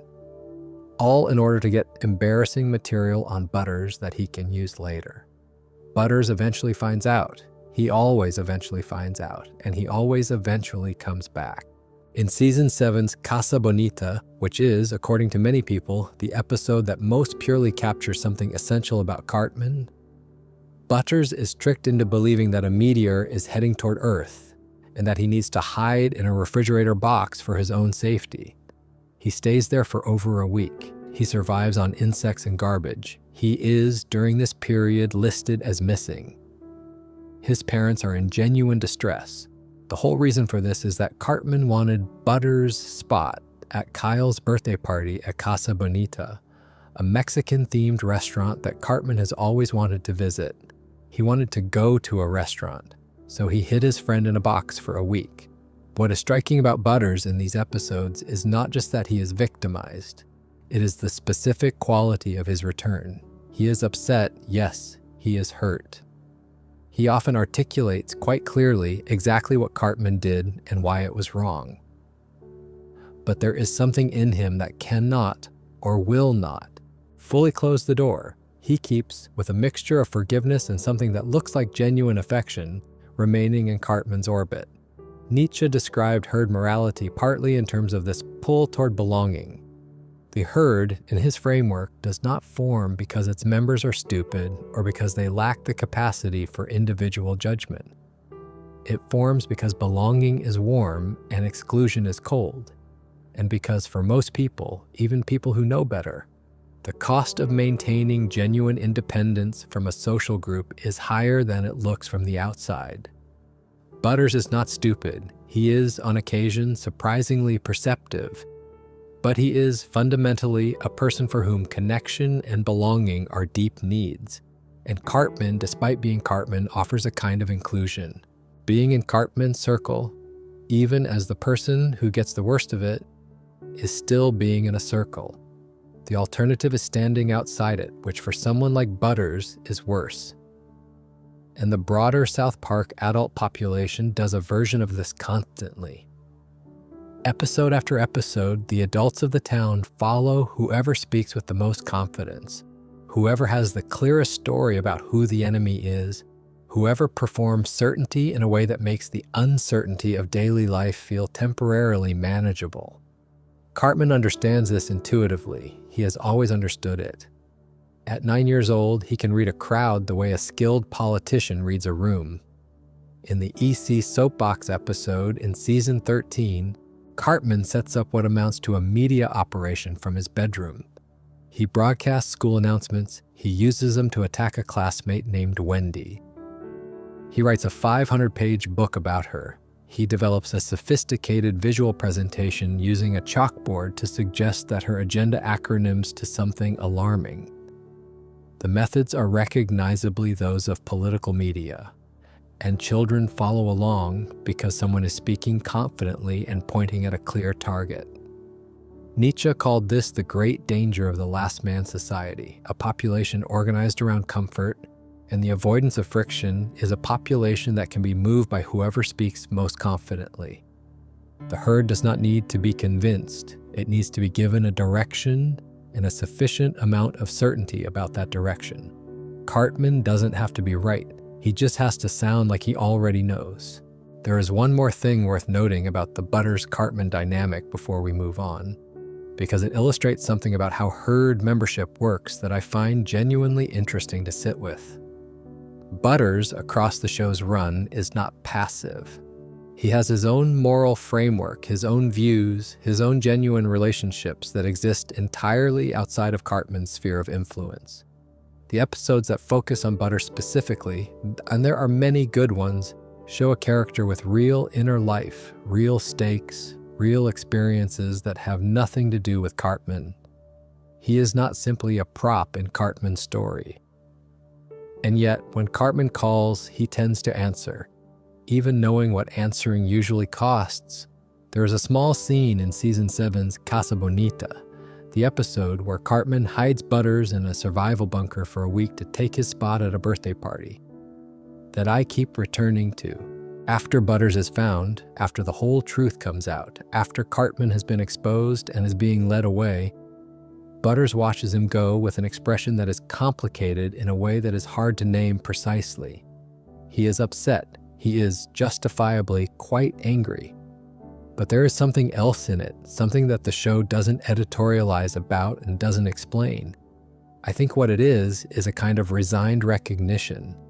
Butters knows what Cartman is. He has always known to a degree. But knowing what someone is doesn't automatically produce the ability to close the door on them, especially when the alternative is the particular loneliness that Butters, who's not the most socially successful kid in South Park, already navigates. The cost-benefit calculus of belonging, even to a dysfunctional group, is rarely as straightforward as it looks from the outside. Nietzsche would have recognized this, not with contempt. That is the crucial thing about his analysis of the herd that tends to get lost. He was not contemptuous of the last man or of herd behavior as a failure of individual moral courage. He was, if anything, sad about it. He understood that the pull toward belonging is one of the most powerful forces in human social life, and that resisting it in favor of genuine individual development is extraordinarily difficult and extraordinarily lonely. The people who choose the herd are not choosing badly because they are bad. They are choosing the warmth because the cold is real. It's just that the warmth, in Cartman's case, comes at a fairly significant price.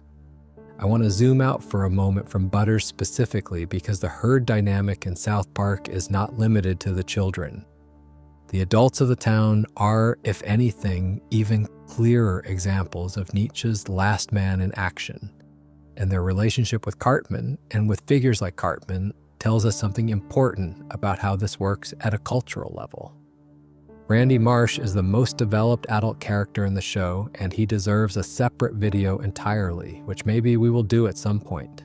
But for our purposes here, what is relevant about Randy is that he is a very intelligent person who is also, at any given moment, absolutely convinced that the current thing he is enthusiastic about is the most important thing in the world.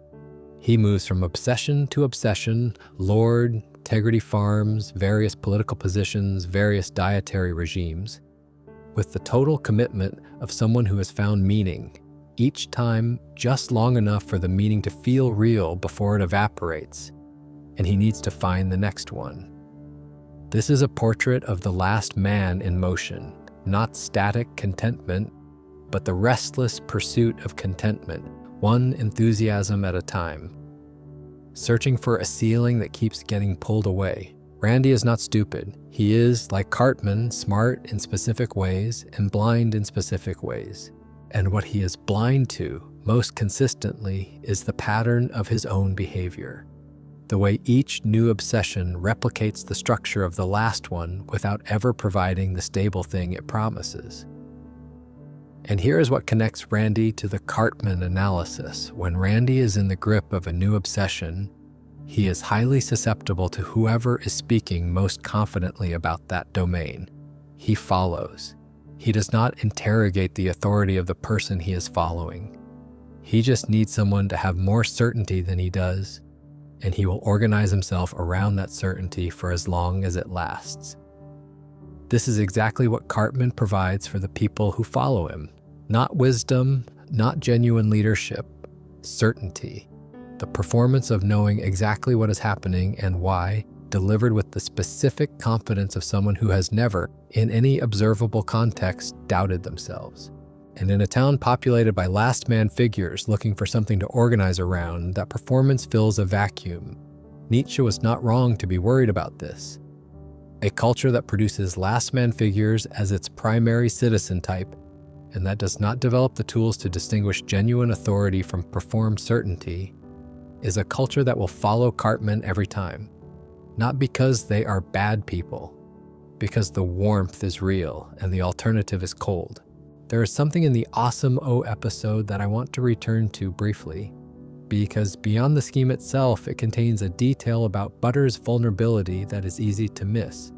When Butters believes Awesome O is a robot with no memory of being Cartman, he opens up in a way he almost never does in the show. He is funny.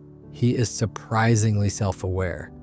He talks about his hopes and his embarrassments and the specific texture of his inner life with a freedom that he rarely deploys around people he knows. What Butters finds easy to do with a robot, he finds difficult to do with people. Because with people, there is judgment. With people, the things he says can be used against him. And given that his primary social circle includes Cartman, they often are. The robot removes that risk. The robot is safe. And then the robot turns out to be Cartman. I don't know if the show intended this reading, but it has always struck me as one of the more quietly devastating details in the whole Butters-Cartman dynamic. The one person Butters felt genuinely safe to be fully himself around was the person using the safety to extract material for future use. The intimacy was real on Butters' side. The protection it felt like it was offering was entirely false. This is the specific kind of harm that a person of Cartman's psychological type does to the people who trust them. Not spectacular harm, not the chilly cook-off variety, quiet harm. The gradual erosion of trust in the safety of genuine openness. The slow lesson that being fully yourself is dangerous, and that the places that feel safest are the ones to be most careful about. Butters has learned this lesson over many seasons. He has not stopped being near Cartman, but you can see in the later seasons that something is slightly more guarded in him than it was in the early ones. He is still warm, he is still fundamentally kind, but the unguarded openness of the Awesome O episode, that specific quality of fully trusting the space, does not quite reappear. People who know a little about Nietzsche and have also watched a lot of South Park often reach for the will to power as the obvious framework for Cartman. He's driven, he wants things, he pursues them relentlessly. He will not be told no. That's the will to power, isn't it? Here's the thing, not quite.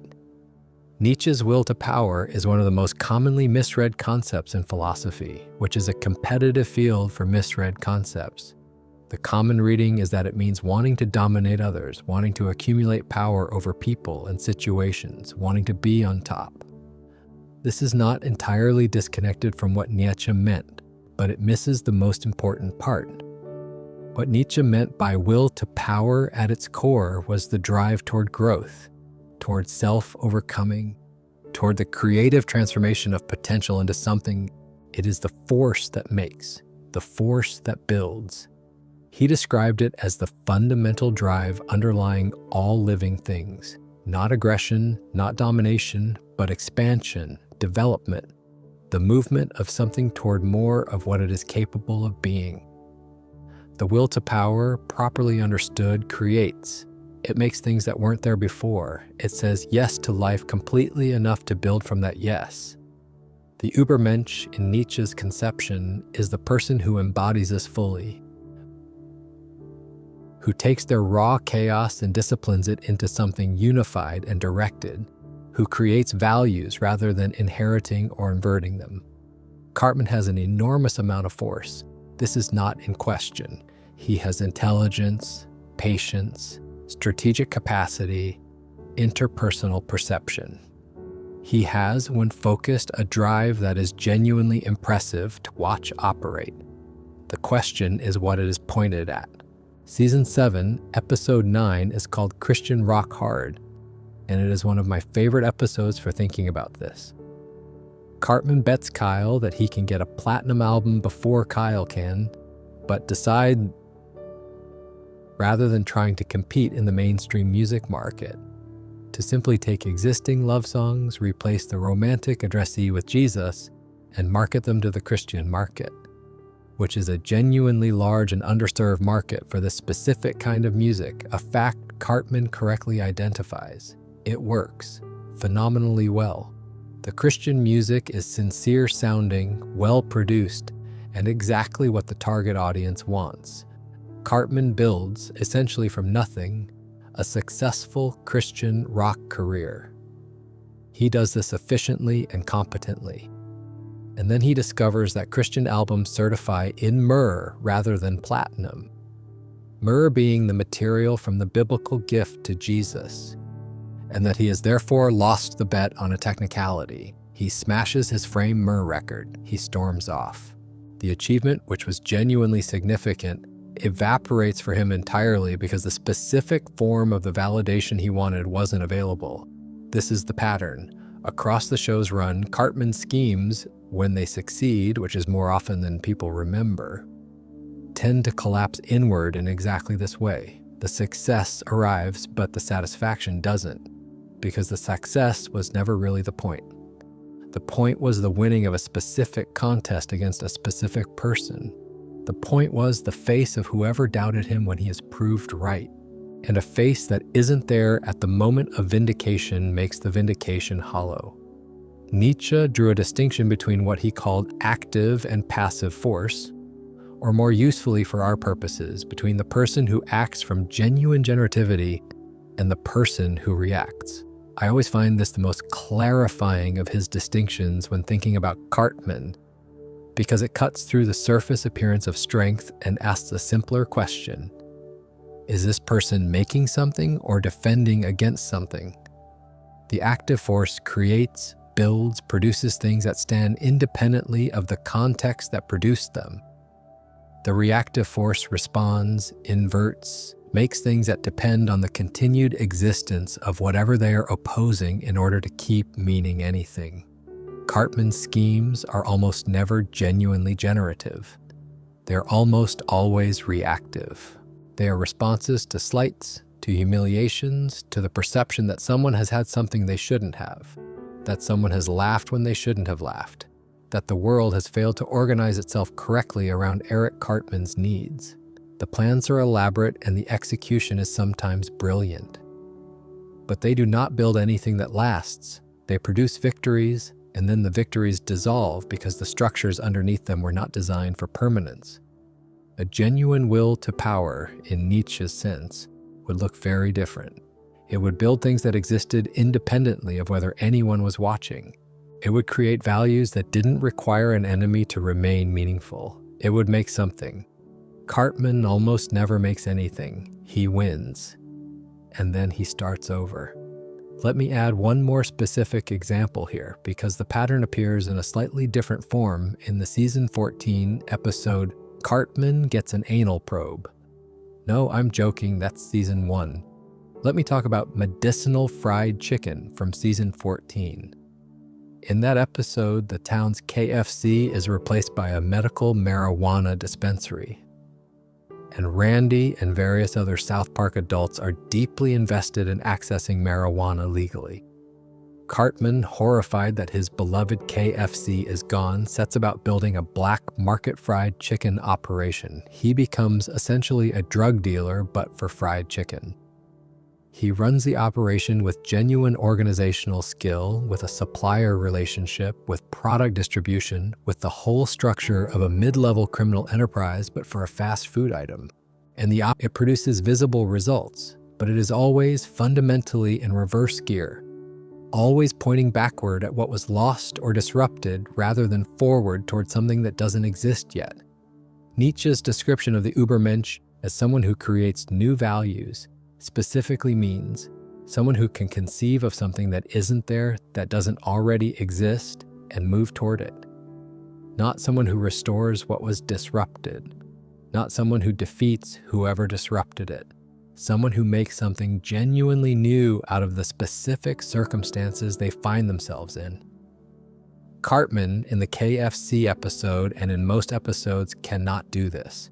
Not because he lacks the raw capacity, he demonstrably has sufficient intelligence and drive. He cannot do it because creating something new requires letting go of the attachment to how things were before the wound. It requires building from the present forward rather than defending against the past. And letting go of the wound, in Cartman's psychology, would mean letting go of the entire structure that the wound has organized, which is everything. Let me put one more specific example alongside the KFC and Christian rock hard illustrations, because there is an episode in season 13 called Fish Sticks that we touched on in the Kyle section, but which I want to return to here from a slightly different angle. The will to power angle, when Cartman convinces himself that he wrote the fish sticks joke, when his memory rewrites itself to place him at the center of a creative act that he had essentially nothing to do with. What is happening in Nietzschean terms is a kind of inverted will to power. Rather than creating something and owning the creation, Cartman reverse engineers. He encounters something that already exists, something that is successful, something that is generating admiration, and he inserts himself retroactively into its origin. This is not creativity. It is the mimicry of creativity's social rewards, without the actual process. It is taking the recognition that genuine creation would have produced and claiming it through reconstruction of the past rather than production in the present. And here's what makes this specifically interesting. Cartman is genuinely intelligent enough to create. Jimmy, who actually wrote the joke, is talented, but not by any measure more capable than Cartman. There is no real reason, in terms of raw creative capacity, why Cartman couldn't have written something like the fish sticks joke himself. The intelligence is there. The timing is there. The comedic sensibility is there. But genuine creation requires being genuinely present to the moment, requires acting from the present forward rather than from the wound backward, requires an orientation toward what doesn't yet exist rather than toward what went wrong before. And Cartman cannot sustain that orientation. Every time he gets close to something genuinely new, the machinery pulls him back toward the more familiar project. The correction of past injuries, the restoration of disrupted advantage, the defeat of whoever most recently implied he was less than he believes himself to be. So instead of creating, he claims, instead of building forward, he reconstructs backward. Instead of making a dancing star, he stands next to someone else's and argues that it was his idea first. This is the will to power turned against itself, and it is, I think, the saddest thing about him. Let me just bring together some of the threads we've been pulling at, because I think the full picture is more interesting than any individual piece of it. Eric Cartman, taken as a whole, is not the Übermensch. He fails essentially every criterion. He does not create values. He either inherits them and inverts them, or he uses them instrumentally when convenient and discards them when not. He does not master himself. He is, beneath all the performances of control, almost entirely mastered by his own unresolved wounds. He does not affirm life. He needs the people around him to be smaller so that he can feel proportionally larger. He is not, in any meaningful Nietzschean sense, free. What he is something Nietzsche identified and named with real precision.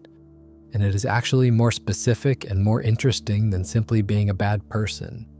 He is the person who has taken genuine intelligence, genuine drive, and genuine charisma, all of which could have been the raw material for something, and organized all of it in the service of not feeling small. Every scheme, every manipulation, every moment of cruelty, and every genuine moment of warmth is downstream of that central project. The project of never, ever, in any context, being seen to have lost. And here's where Nietzsche's warning becomes most relevant, because Nietzsche was not afraid of the monster. Not really. The obvious monster is manageable. It can be identified, opposed, removed from proximity. What Nietzsche was afraid of was something more subtle. He was afraid of the charming, funny, compelling figure whose psychology of resentment is wrapped in enough entertainment, enough wit, enough genuine moments of connection that the people around him and the culture that produces him mistake the whole package for something worth admiring. He was afraid of a culture that watches someone say, in effect, I will convert my wounds into weapons and call it a philosophy of life, and finds that compelling, finds it relatable, puts it on merchandise. Cartman has fans, not just casual fans of South Park who enjoy the show and find him funny. He has genuine admirers, people who see in him something they recognize and want, the freedom from consequence, the freedom from what other people think, the ability to want things without shame and pursue them without limit. People who look at the performance and see liberation rather than a psychology organized around injury. And here's the thing about that. Nietzsche was not saying that the admiration is simply stupid or morally wrong. He was saying it is understandable. The performance of not caring what anyone thinks is genuinely appealing, especially to people who care a great deal what people think and find that caring exhausting. The spectacle of someone operating outside the usual social constraints has always been compelling. We have always, as a species, found a certain kind of freedom in watching someone else break the rules we feel bound by. The problem in Nietzsche's framework is the gap between what the performance looks like and what is actually driving it. The performance looks like freedom. What is actually driving it is the specific, unresolved wound of a person who was laughed at and has been arranging the world ever since to ensure it never happens again. That is not freedom. That is a very sophisticated, very compelling, very entertaining prison. The show's decision to never give Cartman a real redemption arc is, I think, the most honest thing about it. Real redemption would require Cartman to look at the wound, to acknowledge it, to let the machinery of revenge wind down long enough to feel what is underneath it. And the show, across 27 seasons, has never been fully willing to put Cartman through that, and has never been fully able to. Not because the writers don't understand the character owner. I think they understand him extremely well. But because a Cartman who has genuinely faced himself would not be Cartman anymore. He would be someone else, someone quieter, someone you could probably feel straightforwardly sorry for. Nietzsche called this the eternal return of the same, not as a literal description of how time works, but as a test of how you are living. If your life were to repeat exactly as it has been, infinitely, without change, every choice, every scheme, every victory that dissolved, every moment of genuine warmth that got buried back under the performance. Could you say yes to it? Could you want it again? Cartman, I suspect, could, not because his life is good or because he is at peace with it, but because the life he has built, however circularly, is the life organized around never feeling what he felt when Scott Tenerman laughed and lit his money on fire, and that is the most he has ever been able to build. Nietzsche's real fear was not the villain. It was the character who makes you laugh so hard you forget to look at what the laughter is covering. The one who is entertaining enough, charming enough, specific enough in his awfulness that a large audience spends nearly 30 years watching and quoting him and buying the merchandise without quite registering that what is being performed over and over is a portrait of a person who was hurt and never recovered. That's Cartman. That's the whole thing. I want to sit with the audience question for a bit longer because I think it is the most interesting part of this particular analysis and the part that Nietzsche's framework helps with most directly. South Park has a complicated history with its own fandom. Trey Parker and Matt Stone are not, by any account, naive about what the show produces in its audience.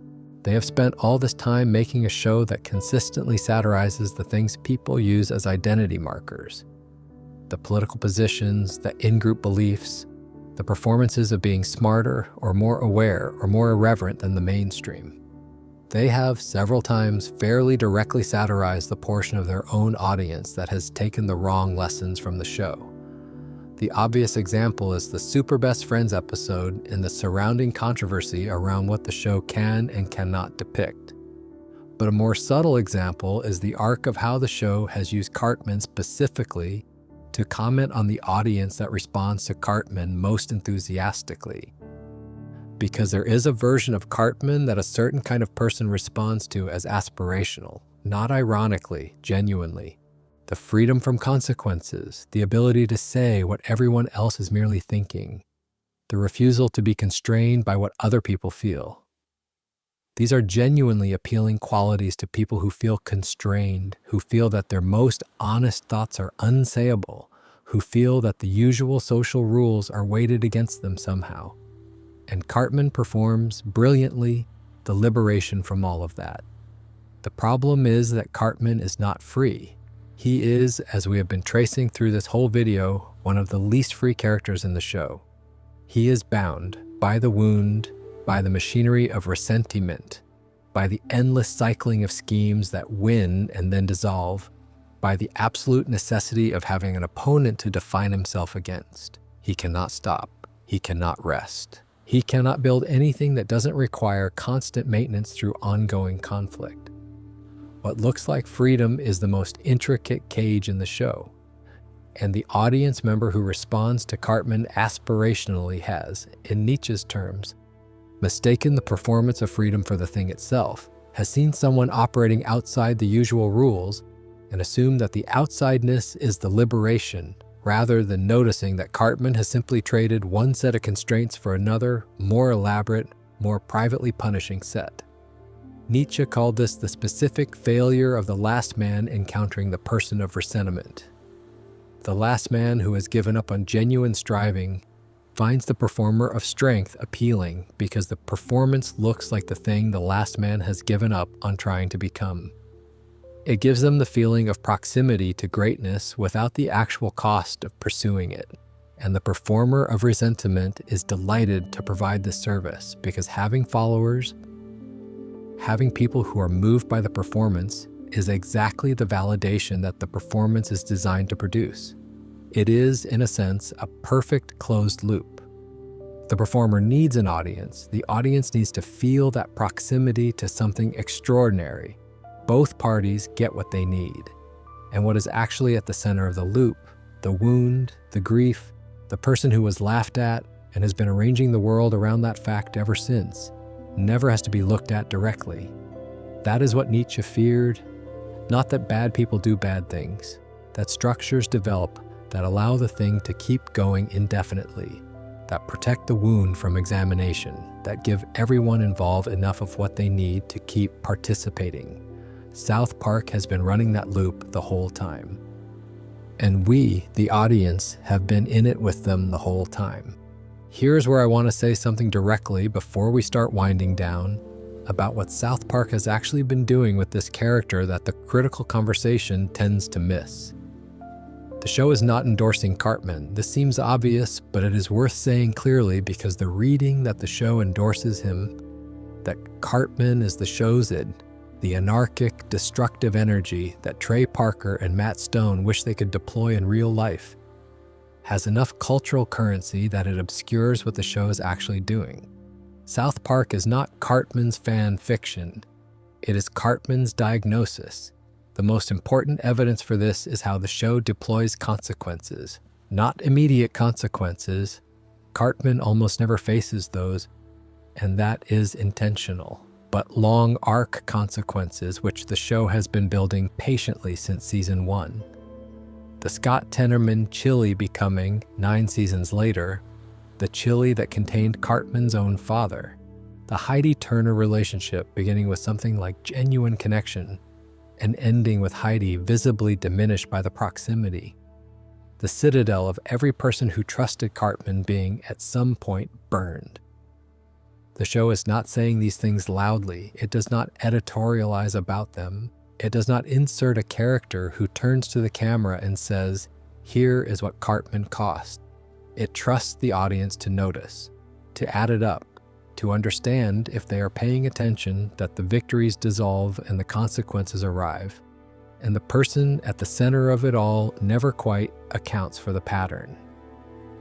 Most of the audience does not notice. Most of the audience is, in this specific sense, watching the show the way Nietzsche's Last Man would watch it, absorbing the entertainment, absorbing the charisma of the performance, and blinking contentedly at the parts that don't fit neatly into the comedy. But the portrait is there. It has always been there. The show built it carefully across decades and left it available for anyone willing to look. That is, in its own quietly anarchic way, an act of considerable faith in the audience, or a very long, very patient joke about the absence of that faith. It is genuinely hard to tell with Trey Parker and Matt Stone, and I suspect that ambiguity is deliberate too. All right, I think we have covered most of what I wanted to cover tonight, and I could keep going, genuinely. There are threads we didn't pull at fully, the Imagination Land episodes and what they suggest about Cartman's actual interior imaginative life, which is surprisingly rich and which seems to confirm that underneath all the scheming, there is a genuine inner world of considerable complexity. The recurring question of whether Cartman has any genuine friends in any meaningful sense. The strange, unresolved relationship with Kenny, who is his occasional ally, and who Cartman seems to regard with something that almost resembles respect, though the show is typically too chaotic to sustain that reading for long. The way Cartman treats animals, which is an interesting data point, he is occasionally genuinely tender toward them in ways he rarely allows himself to be toward people. These are things that could fill another video, maybe more. But it is late, and some of you are probably already asleep, which is honestly where I want you to be. That is what these videos are for.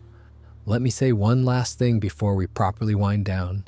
South Park has been running since August 1997, and it has kept Eric Cartman essentially unchanged for that entire time. He is still 9.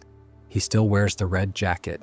He still wants what he wants and pursues it in the ways he pursues it, and almost never pays a permanent price. And there is something honest in that, even if the honesty is uncomfortable.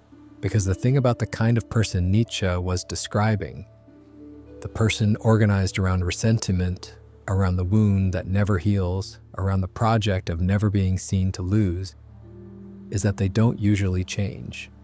Not dramatically, not in the ways we tend to want characters to change in fiction.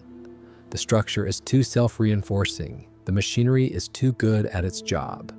Every time it looks like something might break through, the machinery adapts and the performance continues. What changes, maybe, is the audience. What changes is whether you watch Cartman getting his way again and think, ah, yes, the funny bad kid did another funny bad thing.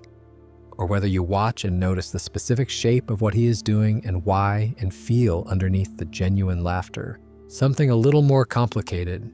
Nietzsche wrote that the greatest experience you can have is the hour of the great contempt. The moment when the thing you've been using to define yourself reveals itself as insufficient. When the identity you built starts to wobble. Not because someone else showed you that it was wrong, but because you looked at it clearly yourself and saw it for what it was. I don't know if Cartman has ever had that hour. The show has never quite shown it to us, even in the episodes where it comes closest. Maybe that is the point. Actually, let me tell you why I think that might be the point. The show is not about Cartman changing. The show is about whether the audience does. Cartman is the same at the end of season 27 as he was at the end of season 1. But we are not. We have more information now. We have the father reveal, and the Heidi arc, and the TSST episode, and the 200/201 payoff. We have the accumulated weight of all those seasons of the same character making the same choices in different contexts. The portrait is complete enough that anyone who wants to see it can see it. The question is whether we want to. Let me try to say what I think the show has ultimately been doing across all this time, and however many more seasons are still coming. It has been building a case, not a legal case, not an argument with a thesis statement and supporting evidence. But Nietzsche was not writing about South Park, but he was writing about the conditions that produce what South Park depicts. And those conditions have not changed since 1883 or 1997 or any other year you might choose to mark as the beginning of the current era. They are the permanent conditions of human social life. The wound that converts itself into a worldview. The clever disguise that makes the disguise look more real than the face. The audience that finds the disguise entertaining enough to keep watching. Which brings me to the last thing I want to say, and then I genuinely will let you sleep. The reason this video exists, and the reason I found the Nietzsche-Cartman connection worth a few hours of your evening, is not to ruin South Park. It is not to argue that you should feel bad for having laughed at it, because I have laughed at it too many times and will continue to. The show is genuinely funny. Cartman is genuinely funny. The comedy is real, and it is not diminished by the analysis. What the analysis adds, maybe, is the specific pleasure of seeing clearly, of watching the same things you have always watched and understanding, with slightly more precision what you're watching, of being in on the joke at a deeper level, not just the surface joke, which is funny, but the underneath joke, which is funnier and darker and considerably more honest about the world. That is what I find in this show when I look at it this way. And that is what I wanted to share tonight. 4 boys at a bus stop, snow on the ground, another day in South Park. The 9-year-old in the red jacket is still there. He has not changed. He will not change. And the snow keeps falling, and the bus keeps coming, and the show keeps going. And somewhere in the gap between what he is and how loved he is for being it, the portrait keeps getting built. Think about what that image actually contains if you let yourself look at it. 4 children waiting. One of them is warm and generous and loses his temper and cares deeply about doing the right thing, even when nobody rewards him for it. One of them is quiet and empathetic and trying to make sense of the world without being consumed by it. One of them has been dying and coming back and being forgotten about quietly for 30 years. And one of them, the one in the red jacket, the one with the round cheeks and the voice that sounds permanently on the edge of a complaint, is already thinking about what he wants and how to get it and who is going to be in the way. The bus will come, the day will happen, the episode will end, and another will begin. And the portrait keeps getting built. All right, now I'm really done. Get some sleep. See you next time. Wait, one last thing, genuinely. I know I said we were done, There is an image from season 4 that I keep coming back to, from an episode called Cartman Joins Nambla. In the episode, Cartman is briefly left alone while Stan, Kyle, and Kenny are occupied elsewhere. And there's a single shot of him sitting by himself in his room, surrounded by his things in the quiet of his house. He is not scheming in that moment. He is not performing. He is just sitting. I don't know what he is thinking in that shot. The show doesn't tell you. It is probably just a transitional beat in a larger comedic story.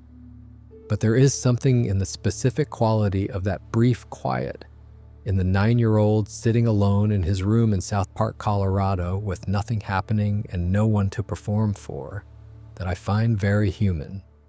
Very specifically, quietly human. Nietzsche wrote near the end of Thus Spoke Zarathustra, "You must be ready to burn yourself in your own flame. How could you rise anew if you have not first become ashes?" Cartman has never become ashes. He has never let the flame anywhere near the structure, and so he cannot rise. He can only cycle, but the capacity is there in that quiet shot, sitting in his room. Just a kid. I don't know if the show will ever do anything with that. I suspect it won't, and that genuinely is it. See you next time. Get some sleep.